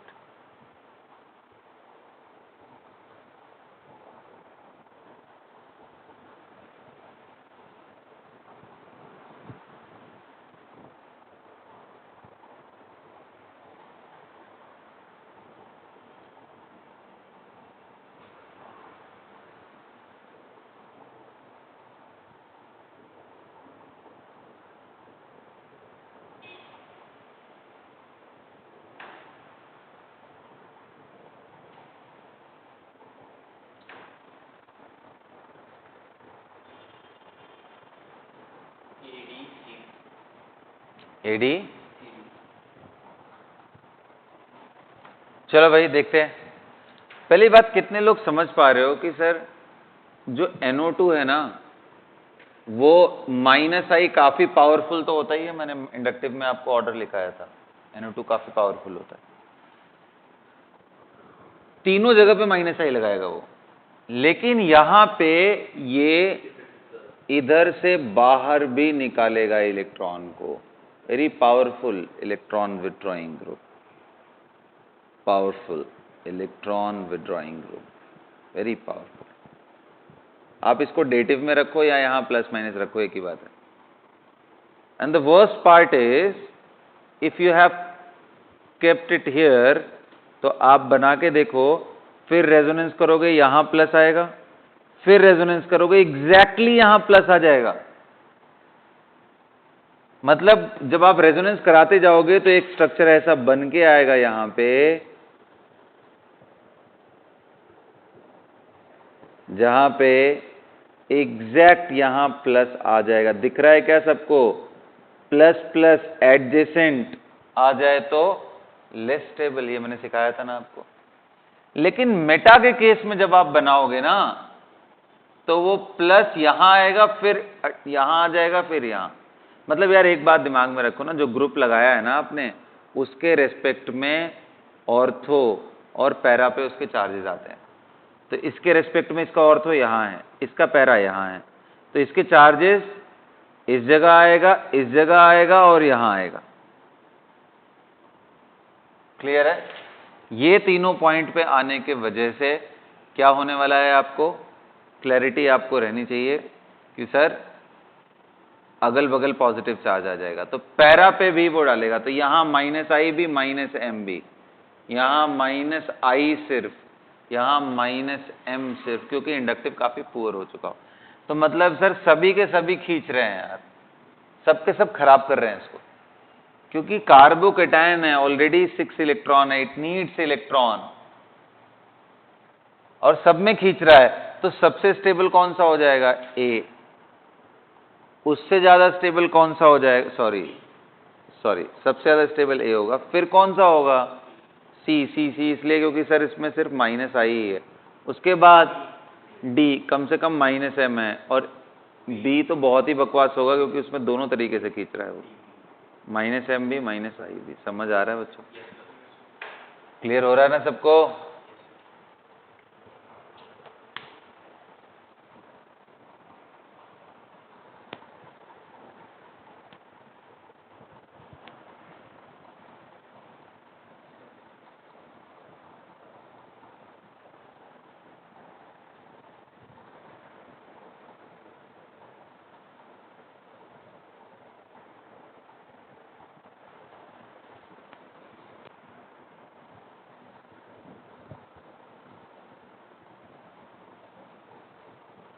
Clear?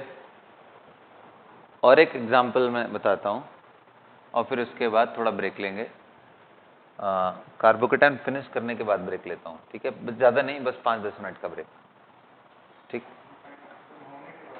हाँ, 5-10 मिनट का ब्रेक लेंगे, फिर से उसके आगे पढ़ेंगे, ठीक है? Stability, formation, okay. तो और कोई एग्जाम्पल बचा है? यस, एक बड़ा स्पेशल सा केस आता है। वो कौन सा आता है कि कभी भी अगर आपके पास, ध्यान से समझना, हेलोजेंस आ जाए यहां पे, इस रिंग में X आ जाए, X बोले तो इवन फ्लोरीन ऑल्सो, ये तीनों के ही तीनों ओवरऑल बेंजीन रिंग से इलेक्ट्रॉन डेंसिटी कम करते हैं।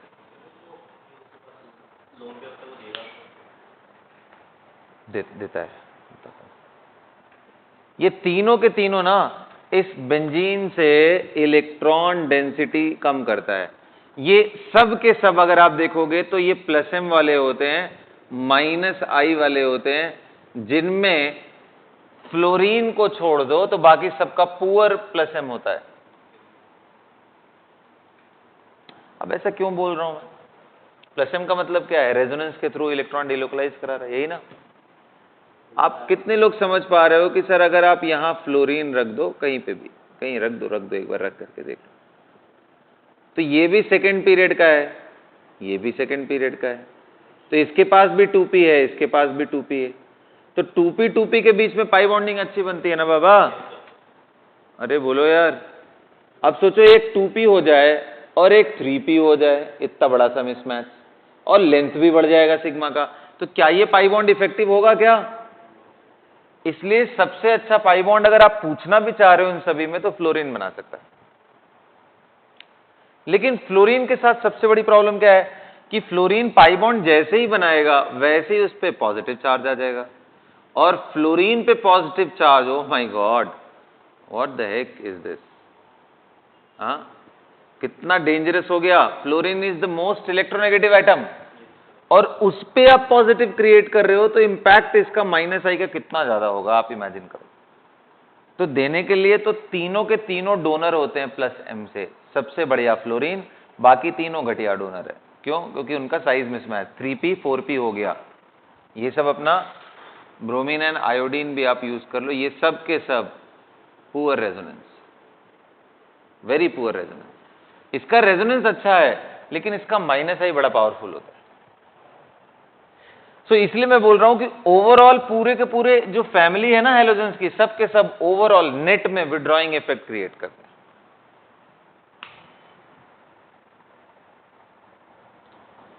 क्लियर? ओवरऑल ये विड्रॉइंग इफेक्ट क्रिएट करते ही करते। अगर आप इतनी बात दिमाग में रखोगे तो आपको ऐसे क्वेश्चन आंसर करने में बड़ी आसानी होगी। एक तो ऐसे कि CH2+ यहां क्लोरीन, फिर मेटा पे क्लोरीन,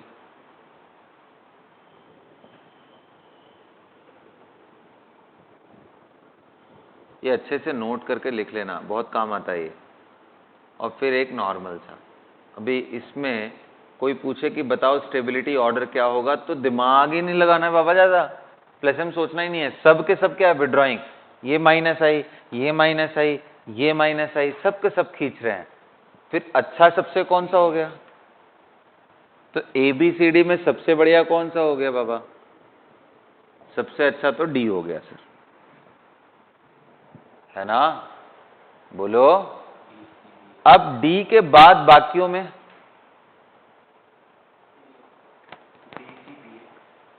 बाकियों में क्या करेंगे, बाकियों में क्या करना है, बाकियों में आप लगा लगा के देखो, बाकियों में लगा लो कि भाई अगर ये यहां पे है तो प्लस एम दिखा रहा है और माइनस आई ज्यादा खतरनाक। इसमें पैरा वाले में यहां प्लस एम ही दिखा रहा है, तो बेटर कौन सा है, C। फिर कौन सा है, एज यूजुअल लगाते चले जाओ, A। और सबसे खराब कौन सा होगा, हाँ बोलो बोलो। आंसर ये है, कुछ भी दिमाग नहीं लगाना है सर इसमें, प्लेन आंसर करो, इंडक्टिव इफेक्ट से ही वही आंसर हो जाएगा, प्लस एम वगैरह का कोई यूज ही नहीं है। सबसे आंसर क्या दिमाग लगाना है, सबसे अच्छा D। फिर सिर्फ और सिर्फ प्लेन इंडक्टिव से सोचो, इसलिए मैं इसको यहां पे लिखाना चाह रहा था। इनके आंसर देते समय आप इंडक्टिव का ध्यान रखो, माइनस आई, क्योंकि बाकियों के रेजोनेंस बड़े खराब होते हैं। ठीक है, फ्लोरीन वाला केस थोड़ा सा अलग सा है, लेकिन बाकियों के केस में तो आप सिर्फ इंडक्टिव, रेजोनेंस उनका बहुत खराब है। तो पुअर रेजोनेंस होने की वजह से हम ऐसी बात करने की कोशिश करते हैं। तो क्या आएगा आंसर, क्या आएगा बेटा, ये तीनों में क्या आएगा, कि इन तीनों में ऑर्डर क्या होने वाला है, सर ये सबसे नजदीक इंडक्टिव में, ये थोड़ा दूर, ये थोड़ा और दूर, तो आंसर क्या आएगा, A। फिर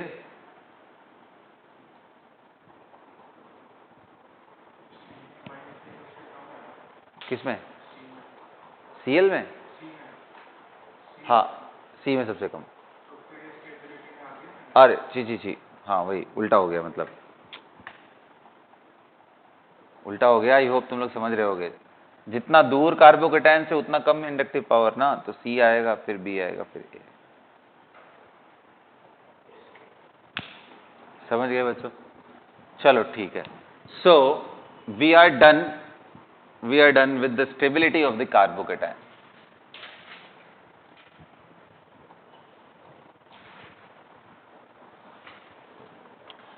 स्टेबिलिटी आपने सीख लिया, अब आ जाओ, इंपॉर्टेंट है, बहुत इंपॉर्टेंट है स्टेबिलिटी के बिहाफ पे एक चीज समझना, कि जब कभी भी कार्बोकेटाइन बनेगा, ट्रू कार्बोकेटाइन बने जब भी, तो वहां चांसेस होते हैं रीअरेंजमेंट के। इंटरमीडिएट बना, डायरेक्ट कुछ और बना, जैसे समझाता हूं, अगर किसी रिएक्शन में ये इंटरमीडिएट आपको डायरेक्ट मिल जाए, ध्यान से समझना, this is the intermediate which you have got somehow, तो क्या हो जाएगा, तो आपको मालूम है कि सर ये तो हमारा 2 डिग्री है, क्लियर है ना, और आपको मालूम है कि 3 डिग्री ज्यादा स्टेबल है, तो पता है ऐसा कुछ हो जाएगा, बड़ा इंटरेस्टिंग सा है, इसको ध्यान से समझ लो, समझ नहीं पड़ता है कैसे हो रहा है ये 3 डिग्री बन गया, इसको बोलते हैं 1,2 मिथाइल शिफ्ट।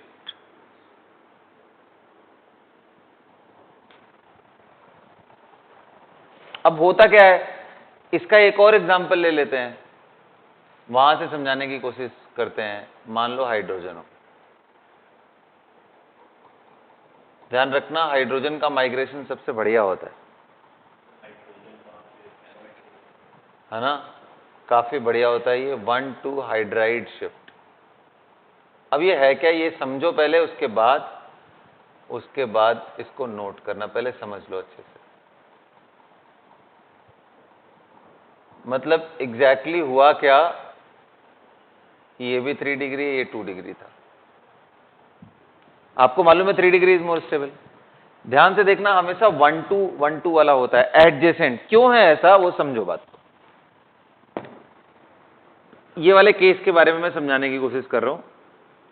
तो आपको मालूम है कि हाइब्रिडेशन क्या है बच्चा, बगल वाले का जो कार्बोकेटायन बन गया उसका p ऑर्बिटल है उसके पास, हाइब्रिडेशन sp2 है, ये सुनो, p ऑर्बिटल है इसके पास, कार्बोकेटायन। अब बताओ यहीं पे अगर कोई कार्बन हाइड्रोजन बॉन्ड हो तो डोंट यू थिंक कि ये इसको बड़ा जेन्युइनली अट्रैक्ट करेगा? अट्रैक्ट करेगा तो ये इन दोनों के बीच में ऐसा फंसता जाएगा। अगर इधर ज्यादा स्टेबल है इसके कंपैरिजन में तो ये इलेक्ट्रॉन क्लाउड के साथ यहां शिफ्टिंग हो जाएगी। तो ये इंटरनल एसिड बेस रिएक्शन होता है।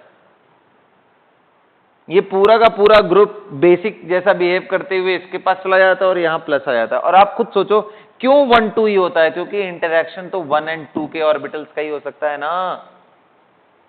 आ रहा है क्या समझ में? ये सो नो, अरे कुछ बोल ही नहीं रहे हो, फिर से समझा रहा हूं। 2-3 चीजें इसमें बड़ी इंपॉर्टेंट थी। पहला चीज तो चलो सर आप जो भी कुछ करा रहे हो, पहले तो ये कि 1,2 ही क्यों हो रहा है, मतलब अगल बगल से ही क्यों हो रहा है, उसके लिए मैं सिखा रहा था कि देखो जो कार्बोकेटायन है ना उस पर पॉजिटिव चार्ज है, और इसके बगल में कोई कार्बन है जिसके पास पेयर ऑफ इलेक्ट्रॉन है, तो चाहे वो कार्बन हाइड्रोजन का बॉन्ड हो बेटा या फिर कार्बन कार्बन का ही बॉन्ड क्यों ना हो, कोई फर्क नहीं पड़ता, क्योंकि बॉन्ड कोई सा भी हो पेयर ऑफ इलेक्ट्रॉन तो उसमें होंगे ना। यहां अगर प्लस है तो वो अट्रैक्ट एंड इंटरफियर करने वाला है, और अगर इंटरफियर करेगा तो इसका एक इंटरमीडिएट स्टेज ऐसा बनने वाला है। ये बस मैं दिखा रहा हूं, और बाद में क्या होगा, ये हाइड्रोजन पूरी तरीके से, नहीं वो तो अलग एक कहानी है, ठीक है। नॉन क्लासिकल का मतलब कि जो ट्रू कार्बोकेटायन जैसा ना हो पूरा पूरा ना कहीं से बैकअप मिल रहा हो। खैर अभी इस पे समझते हैं। तो देखो हो क्या रहा था कि ये प्लस होने के वजह से इस बगल वाले बॉन्ड पेयर ऑफ इलेक्ट्रॉन को अपने तरफ अट्रैक्ट कर रहा था, और अपने तरफ अट्रैक्ट करता है, और इधर वाले कार्बोकेटायन की स्टेबिलिटी अगर ज्यादा हुई तो टाइम आपने दिया तो ये आराम से इधर से इधर माइग्रेट कर जाएगा। इसको बोलते हैं रीअरेंजमेंट इन कार्बोकेटायन। कार्बोकेटायन बनने के बाद रीअरेंजमेंट। क्या रेडिकल्स में भी रीअरेंजमेंट होता है? हाँ सर, लेकिन बहुत कम एग्जांपल्स रिपोर्टेड हैं उसके। सबसे ज्यादा एग्जांपल कहां पे है? कार्बोकेटायन। नेगेटिव में भी रीअरेंजमेंट होता है, नहीं उसके बहुत मतलब मैंने तो अभी तक कोई एग्जांपल नहीं देखा जहां पे कार्बन आयन का रीअरेंजमेंट रिपोर्टेड हो। कार्बोकेटायन में, और आप समझ सकते हो ये हो क्या रहा है, ये एसिड है, इसको इलेक्ट्रॉन चाहिए और यहां पे मिल रहा है इलेक्ट्रॉन, ये इधर से इधर उठ के आ गया। तो इंटरनल एसिड बेस रिएक्शन के वजह से ही 1,2 शिफ्टिंग होती है। लेकिन 1,2 शिफ्टिंग कराएंगे कब? जब बनने वाला कार्बोकेटायन पहले के कंपैरिजन में ज्यादा स्टेबल हो जाए। तो 2 तरीके, करा के देख लो, स्टेबिलिटी बन जा रही है तो ठीक। अच्छा, किस ग्रुप को पहले भेजेंगे? तो देखो रूल तो ये बोलता है कि जो इलेक्ट्रॉन रिच हो। क्यों रिच हो? क्योंकि भाई इधर प्लस है तो इसको तो इलेक्ट्रॉन, समझ गए ना बात, इलेक्ट्रॉन रिच। लेकिन अगर हाइड्रोजन है तो प्रेफरेंस हाइड्रोजन को मिलता है, क्योंकि बड़ा इजी होता है माइग्रेशन उसका, हिंड्रेंस कम है, इजी टू माइग्रेट यहां से यहां, छोटा साइज होने की वजह से।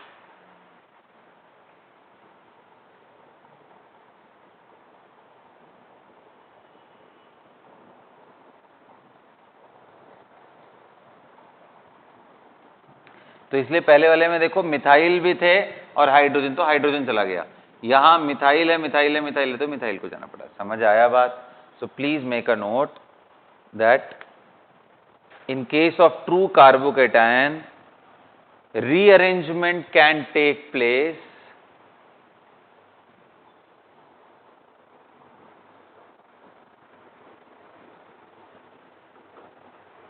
in case of true carbocation, rearrangement can take place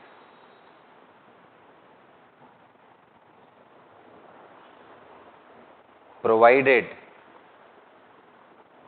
after rearrangement the new carbocation formed should be more stable. And आपको इसीलिए मैंने पहले स्टेबिलिटी चेक करना सिखाया, ताकि आप उसमें इक्विप्ड हो जाओ और आप ये अंडरस्टैंडिंग डेवलप कर पाओ। If the new carbocation formed is more stable and very very important, migration कैसे होता है बेटा? हमेशा 1-2 होता है। नेक्स्ट क्वेश्चन आता है, क्या मल्टीपल स्टेप्स हो सकते हैं क्या माइग्रेशन के? बिल्कुल पॉसिबल है, बिल्कुल पॉसिबल है। यहां से यहां गया और कुछ स्टेबिलिटी होता तो और जंप कर लेता। तो आप बोलोगे क्या सर इसमें 10 बार 15 बार ऐसे जंपिंग कराते रहे क्या? आंसर है हाँ, कराते रहो, प्रोवाइडेड सॉल्यूशन में कोई न्यूक्लियोफाइल ना हो। क्योंकि कई बार होता है ये बना और न्यूक्लियोफाइल तुरंत अटैक कर गया, तो इसलिए वो वहीं पे प्रोडक्ट बना देता है। इसलिए कभी भी अगर ऐसे क्वेश्चन के आंसर आते हैं तो उनमें आप देखोगे ये यहां पे भी न्यूक्लियोफाइल और यहां पे भी न्यूक्लियोफाइल, दोनों ही रिएक्शन का प्रोडक्ट होता है। अब अगर ये प्रोसेस बड़ा इजी है, तुरंत हो जा रहा है, फास्ट हो जा रहा है, तो उसमें मेजर यही मिलता है। ये प्रोसेस अगर स्लो हो जाए तो ये मेजर हो जाएगा। But most of the cases में अगर हम ठीक ठाक टेम्परेचर पे करा रहे हैं तो इमीडिएटली फॉर्म जो कार्बोकेटायन अगर ज्यादा स्टेबल है तो उसी से मेजर बनने वाला होता है। समझ गए ना? Multiple step rearrangement is also possible. चलो देखते हैं, आ जाओ कुछ रीअरेंजमेंट के एग्जांपल्स और देखते हैं। और ये सब मैं एक तरह से रिएक्शन का आपका बेस बना रहा हूं, केमिकल रिएक्शंस के, ठीक है?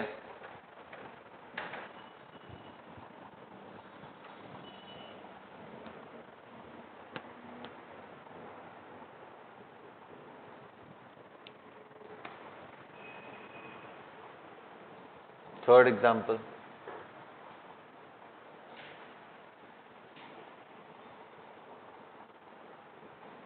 मुझे बताओ अगर रीअरेंजमेंट होगा तो किधर होगा, और नहीं होगा तो कोई बात ही नहीं।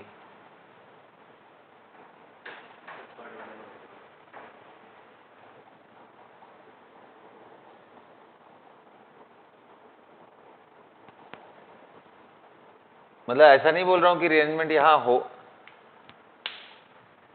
रुक जाओ, इधर इसको हटा ही लेने दो ना।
चलो भाई,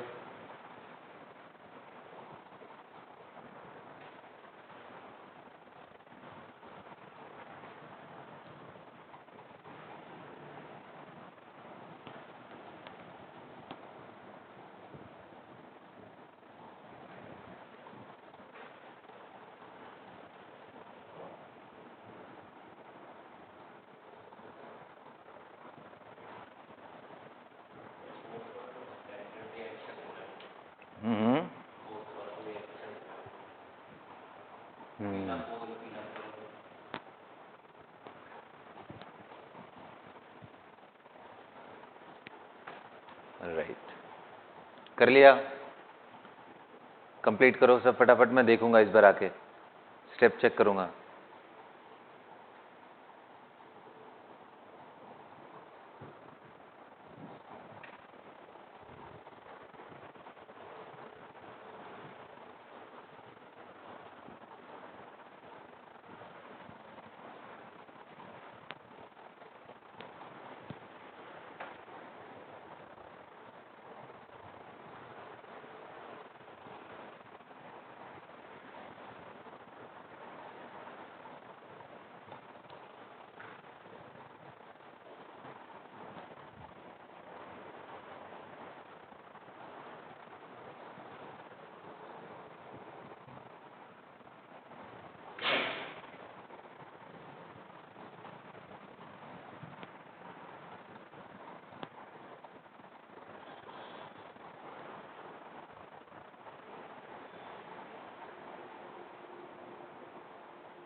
क्या बेटा? तो चलो स्टार्ट करें थर्ड में। अभी कितने लोग बोल रहे हैं कि सर थर्ड के केस में अगर आप हाइड्रोजन इधर से इधर 1 2, हमेशा याद रखना 1 2 हाइड्राइड, तो ये अगर आप हाइड्रोजन पेयर ऑफ इलेक्ट्रॉन के साथ आप इधर माइग्रेट कर दो तो जो बनने वाला कार्बोकेटायन है वो बड़ा स्टेबल हो जाएगा। क्यों बड़ा स्टेबल हो जाएगा बाबा? क्योंकि सर इमीडिएटली लोन पेयर मिल जाएगा इसको, जो कि इसको रेजोनेंस स्टेबलाइज कर देगा, और अच्छा वाला रेजोनेंस है ये। बोलो बच्चों, समझ आ रहा है क्या? कितने लोगों का करेक्ट हुआ? ये हाथ उठाओ। This migration will be there. 1 2 hydride, raise your hand, raise your hand, very good. अब देखो पकड़ में आने लगा है तुम लोगों को, वेरी नाइस। ये बताओ यहां पे बताओ। अभी कितने लोग कह रहे हैं सर इधर है तो 3 डिग्री ऑलरेडी है ना? बोलो बाबा। अगर ये इस साइड से पूरा उठ के यहां चला जाए, पूरा उठने का मतलब ये ध्यान देना अपने दोनों इलेक्ट्रॉन के साथ यहां जाएगा, इसको इलेक्ट्रॉन चाहिए, मतलब बेसिकली CH3 माइनस का 1 2 CH3 माइनस शिफ्ट, जिसको हम मिथाइल शिफ्ट बोलते हैं, तो क्या बन जाएगा ये? यहां कार्बोकेटायन। क्या कोई बेनिफिट हुआ क्या? बना के देख लो ना, बेनिफिट हो रहा है तो। हाँ सर बेनिफिट हो गया। क्या हुआ सर? इमीडिएटली लोन पेयर था, वो दे करके इसका नेक्स्ट लेवल का स्टेबिलिटी क्रिएट कर दिया। और अगर आप थोड़ा बहुत भी अवेयर हो तो ये स्टेप एक इंपॉर्टेंट रिएक्शन में आपको देखने को मिलेगा। कौन सा? यस, पिनेकॉल पिनेकलोन रीअरेंजमेंट, है ना? Pinacol pinacolone rearrangement.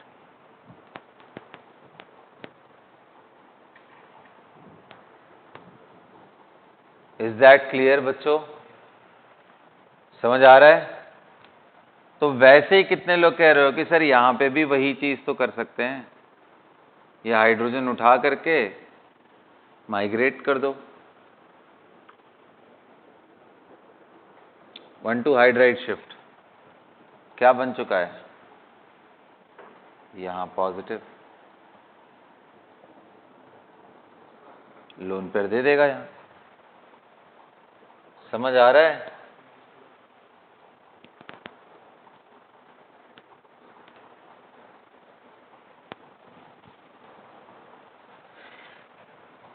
Sixth is very very important and very crucial example. तो देखो सिक्स्थ में देर आर टू पॉसिबिलिटीज, ध्यान से समझना। Number one is that I can go like this sir, I'll simply take hydrogen और इसको remove करके 1,2 hydride करा दूं और 1,2 हाइड्राइड शिफ्ट जब भी कराऊं तो ऐसा कुछ मिलने जा रहा है।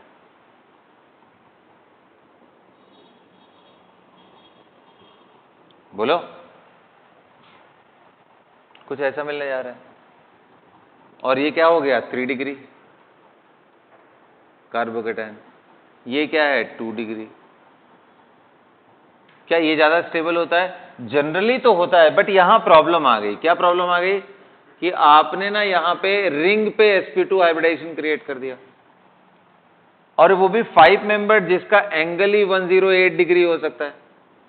आप उसको बढ़ाना चाह रहे हो 120 करके, तो 120 चाह रहे हो आप, लेकिन है वो, तो आपने बेसिकली यहां एंगुलर स्ट्रेन इंक्रीज कर दिया, तो स्टेबिलिटी ये अच्छी नहीं हुई, खराब हो गई। तो दूसरा ऑप्शन क्या है? तो भाई जरूरी थोड़ी ना कि मैं हाइड्रोजन को ही माइग्रेट करूं। दूसरा तरीका क्या है? मैं बगल में जो प्रेजेंट इलेक्ट्रॉन क्लाउड है, किसका? मिथाइल का। मतलब अब ध्यान से देखो ना, ये मिथाइल ग्रुप कुछ ऐसा हो गया, ये कार्बन है ना CH2, ये इसके साथ बॉन्ड बनाया, ये पूरा बॉन्ड ही उठा के, मतलब बच्चों ये पूरा पेयर ऑफ इलेक्ट्रॉन उठा के यहां कर दो। तो जब करोगे तो ये कार्बन तो साथ ही आएगा ना इसके, तो कुछ ऐसा बन जाएगा। नंबरिंग कर देना 1 2 3 4 5 एंड 6। कितने लोग करें? 6 एंड 1 जुड़ जाएंगे, एंड 2 पे क्या आ जाएगा? Positive charge. और कितने मेंबर रिंग बन गया? 6। तो आप डायरेक्ट बना दो 6 मेंबर रिंग। नंबरिंग कर दो 1 2 3 4 5 एंड 6।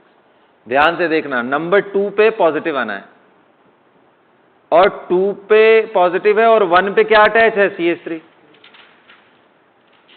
ये बन गया। क्या ये अभी स्टेबल हुआ? हाँ सर, 6 मेंबर्ड हुआ ना, स्टेबल हुआ। लेकिन क्या अभी और फर्दर पॉसिबिलिटी है? हाँ बिल्कुल है, क्योंकि अभी भी ये 2 डिग्री है बट 6 मेंबर्ड है। एंगुलर स्ट्रेन थोड़ा बेटर हुआ, कम हुआ, है ना?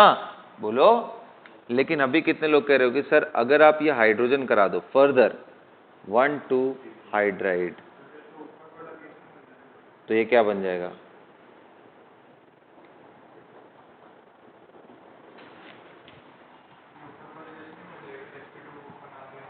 नहीं, कहां बनाया? यहां sp2 बना रहा था तो इंटरनल एंगल 108 डिग्री का था, यहां तो 120 हो सकता है ना 6 मेंबर्ड में। तो यहां स्ट्रेन कहां है? 6 मेंबर्ड में इंटरनल पे भी पॉजिटिव चार्ज आ सकता है, 5 पे दिक्कत होगा। तो कितने लोग समझ गए कि सर ये 3 डिग्री हो गया? यहां देखो डबल रीअरेंजमेंट हमने कराया। अच्छा, इसमें क्या बोलेंगे हम इस रीअरेंजमेंट को? इस रीअरेंजमेंट को आप बोलोगे 1,2 अल्काइल शिफ्ट। इसकी थोड़ी प्रैक्टिस कर लेना बच्चों, है ना, अपने से बना करके इसको समझ लेना, क्योंकि इसमें शिफ्टिंग होती ही नहीं है, उसी में क्लैरिटी नहीं आता है। कर लोगे? समझ आ गया? Great great, very good. अगर समझ आ गया है तो एक और दे रहा हूं, उसको करो और खत्म करते हैं रीअरेंजमेंट।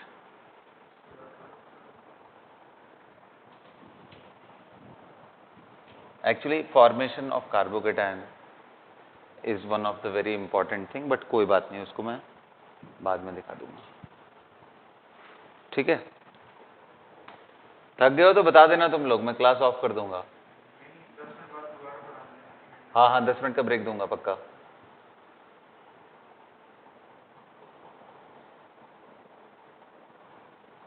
अब बताओ यहां क्या होने वाला है? क्या करें? ये ऑलरेडी 3 डिग्री है, लेकिन री एक्सपेंशन से कुछ तो बेनिफिट होगा। या एक काम करो, इसको 2 डिग्री बना दो। अब तो समझ में आ रहा होगा रिंग एक्सपेंशन करना पड़ेगा हमें। तो ये उठा के ये बॉन्ड ब्रेक कर दो। इसको ब्रेक करने का मतलब क्या हुआ बेटा? ये जो कार्बन है ये CH2 नेगेटिव हो गया, और इसको यहां जोड़ दो। यही कर रहा हूं मैं। अगर आपको नहीं समझ आ रहा है तो 2 स्टेप में ब्रेक कर लो। जैसे यहां नेगेटिव किया, यहां प्लस कर दिया, वो कर लो। नहीं तो समझ सकते हो तो अच्छा तरीका तो वही है कि आपके पास 4 मेंबर्ड है,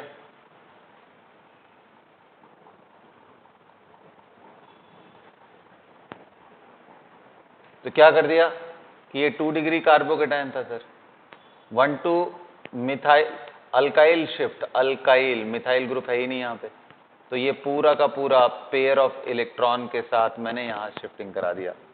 तो करा दोगे तो काउंटिंग कर लेना 1 2 3 4 एंड 5। इस बार 5 मेंबर्ड रिंग बनेगा।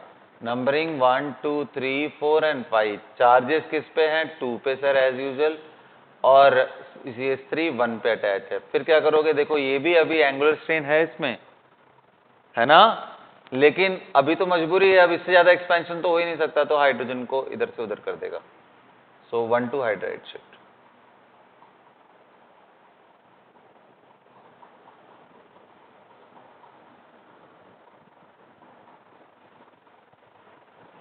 यहां बन गया 3 डिग्री का। Although strain is there, but in this scenario, this is the best thing that we can do. Correct ना? समझ आ रहा है? तो ये सब केसेस क्या थे? रिंग एक्सपेंशन के थे, लास्ट के जो मैंने दोनों डिस्कस किए। क्लियर? तो हमने सीखा आज की क्लास में कि कार्बोकेटायन इंटरमीडिएट्स कौन कौन से हैं, उनमें कार्बोकेटायन। अच्छा, इनमें एक बड़ा इंपॉर्टेंट एक क्वेश्चन आता है। कई बार बोलते हैं कि कैटायन को हम लोग ईएम करके बोलने की कोशिश करते हैं। जैसे देखो सोडियम Na+, तो कार्बोनियम आयन बोल सकते हैं क्या? कार्बोनियम आयन किसको? कार्बोकेटायन को कार्बोनियम आयन बोल सकते हैं। तो आंसर है कार्बोनियम आयन कार्बोकेटायन CH3+ को नहीं बोलते हैं, बल्कि किसको बोलते हैं? CH5+ को। बड़ा ही डेंजरस है, इसमें समझ ही नहीं आएगा ये कैसे बन रहा है। अगर आपको मॉलिक्यूलर ऑर्बिटल थियरी का बिल्कुल जानकारी नहीं है तो आपको पता ही नहीं पड़ेगा ये कैसे बन गया। CH5+, ये क्यों बोलते हैं? यहाँ पे ऑक्टेट कंप्लीट है, 8 इलेक्ट्रॉन है इसके पास, कोई प्रॉब्लम नहीं। लेकिन ये जो नॉर्मल आपका कार्बोकेटायन बनता है, कार्बेनियम आयन उसको बोलते हैं। कौन सा बनता है? नॉर्मल CH3+, जिसमें 6 इलेक्ट्रॉन है। तो ये टर्मिनोलॉजी देखो कहां से आया है, ऐसे समझो। अमोनियम आयन बोलते हैं हम, right? We say ammonium ion. What is ammonium ion? Sir, when it is having a complete octet we say ammonium. ईएम, ईएम वर्ड तब आता है, ओनियम वर्ड, कार्बोनियम वर्ड तब आएगा जब ऑक्टेट कंप्लीट हो। कार्बेनियम, ये दोनों के दोनों ही क्या है? Carbocation. Both of these are carbocation. तो कभी अगर ऐसा पूछ लेगी CH3+ को क्या बोलेंगे, अदर नेम क्या है इसका, तो कार्बेनियम आयन बोलना। इलेक्ट्रॉन डिफिशिएंट, इसीलिए देखो कार्बीन बोलते हैं ना, इलेक्ट्रॉनिकली डिफिशिएंट है, तो carbene 6 electron containing positive charge को कार्बेनियम आयन बोलेंगे। Is that clear? Got that? Carbenium, उसके हिसाब से CH5 positive is carbonium ion which is having, हाँ वही मैं सिखाना चाह रहा हूं। उसके पास देखो ऑक्टेट से ज्यादा इलेक्ट्रॉन नहीं है, तो ऑक्टेट से ज्यादा नहीं है तो हमें कोई प्रॉब्लम नहीं है। उसके हाइब्रिडाइजेशन, हाँ वो बड़ा डिबेटेबल सा चीज है, इसीलिए मैंने बोला कि ये पता भी नहीं पड़ेगा तुम्हें कि ये बन कैसे रहा है ना। यही मैंने चीज अभी समझाया कि it will be possible to understand this molecule और this ion when you will study about molecular orbital theory extension, वहां से तुम्हें समझ में आएगा, है ना। तो अभी के लिए इसे as a matter of information अपने पास रख लो।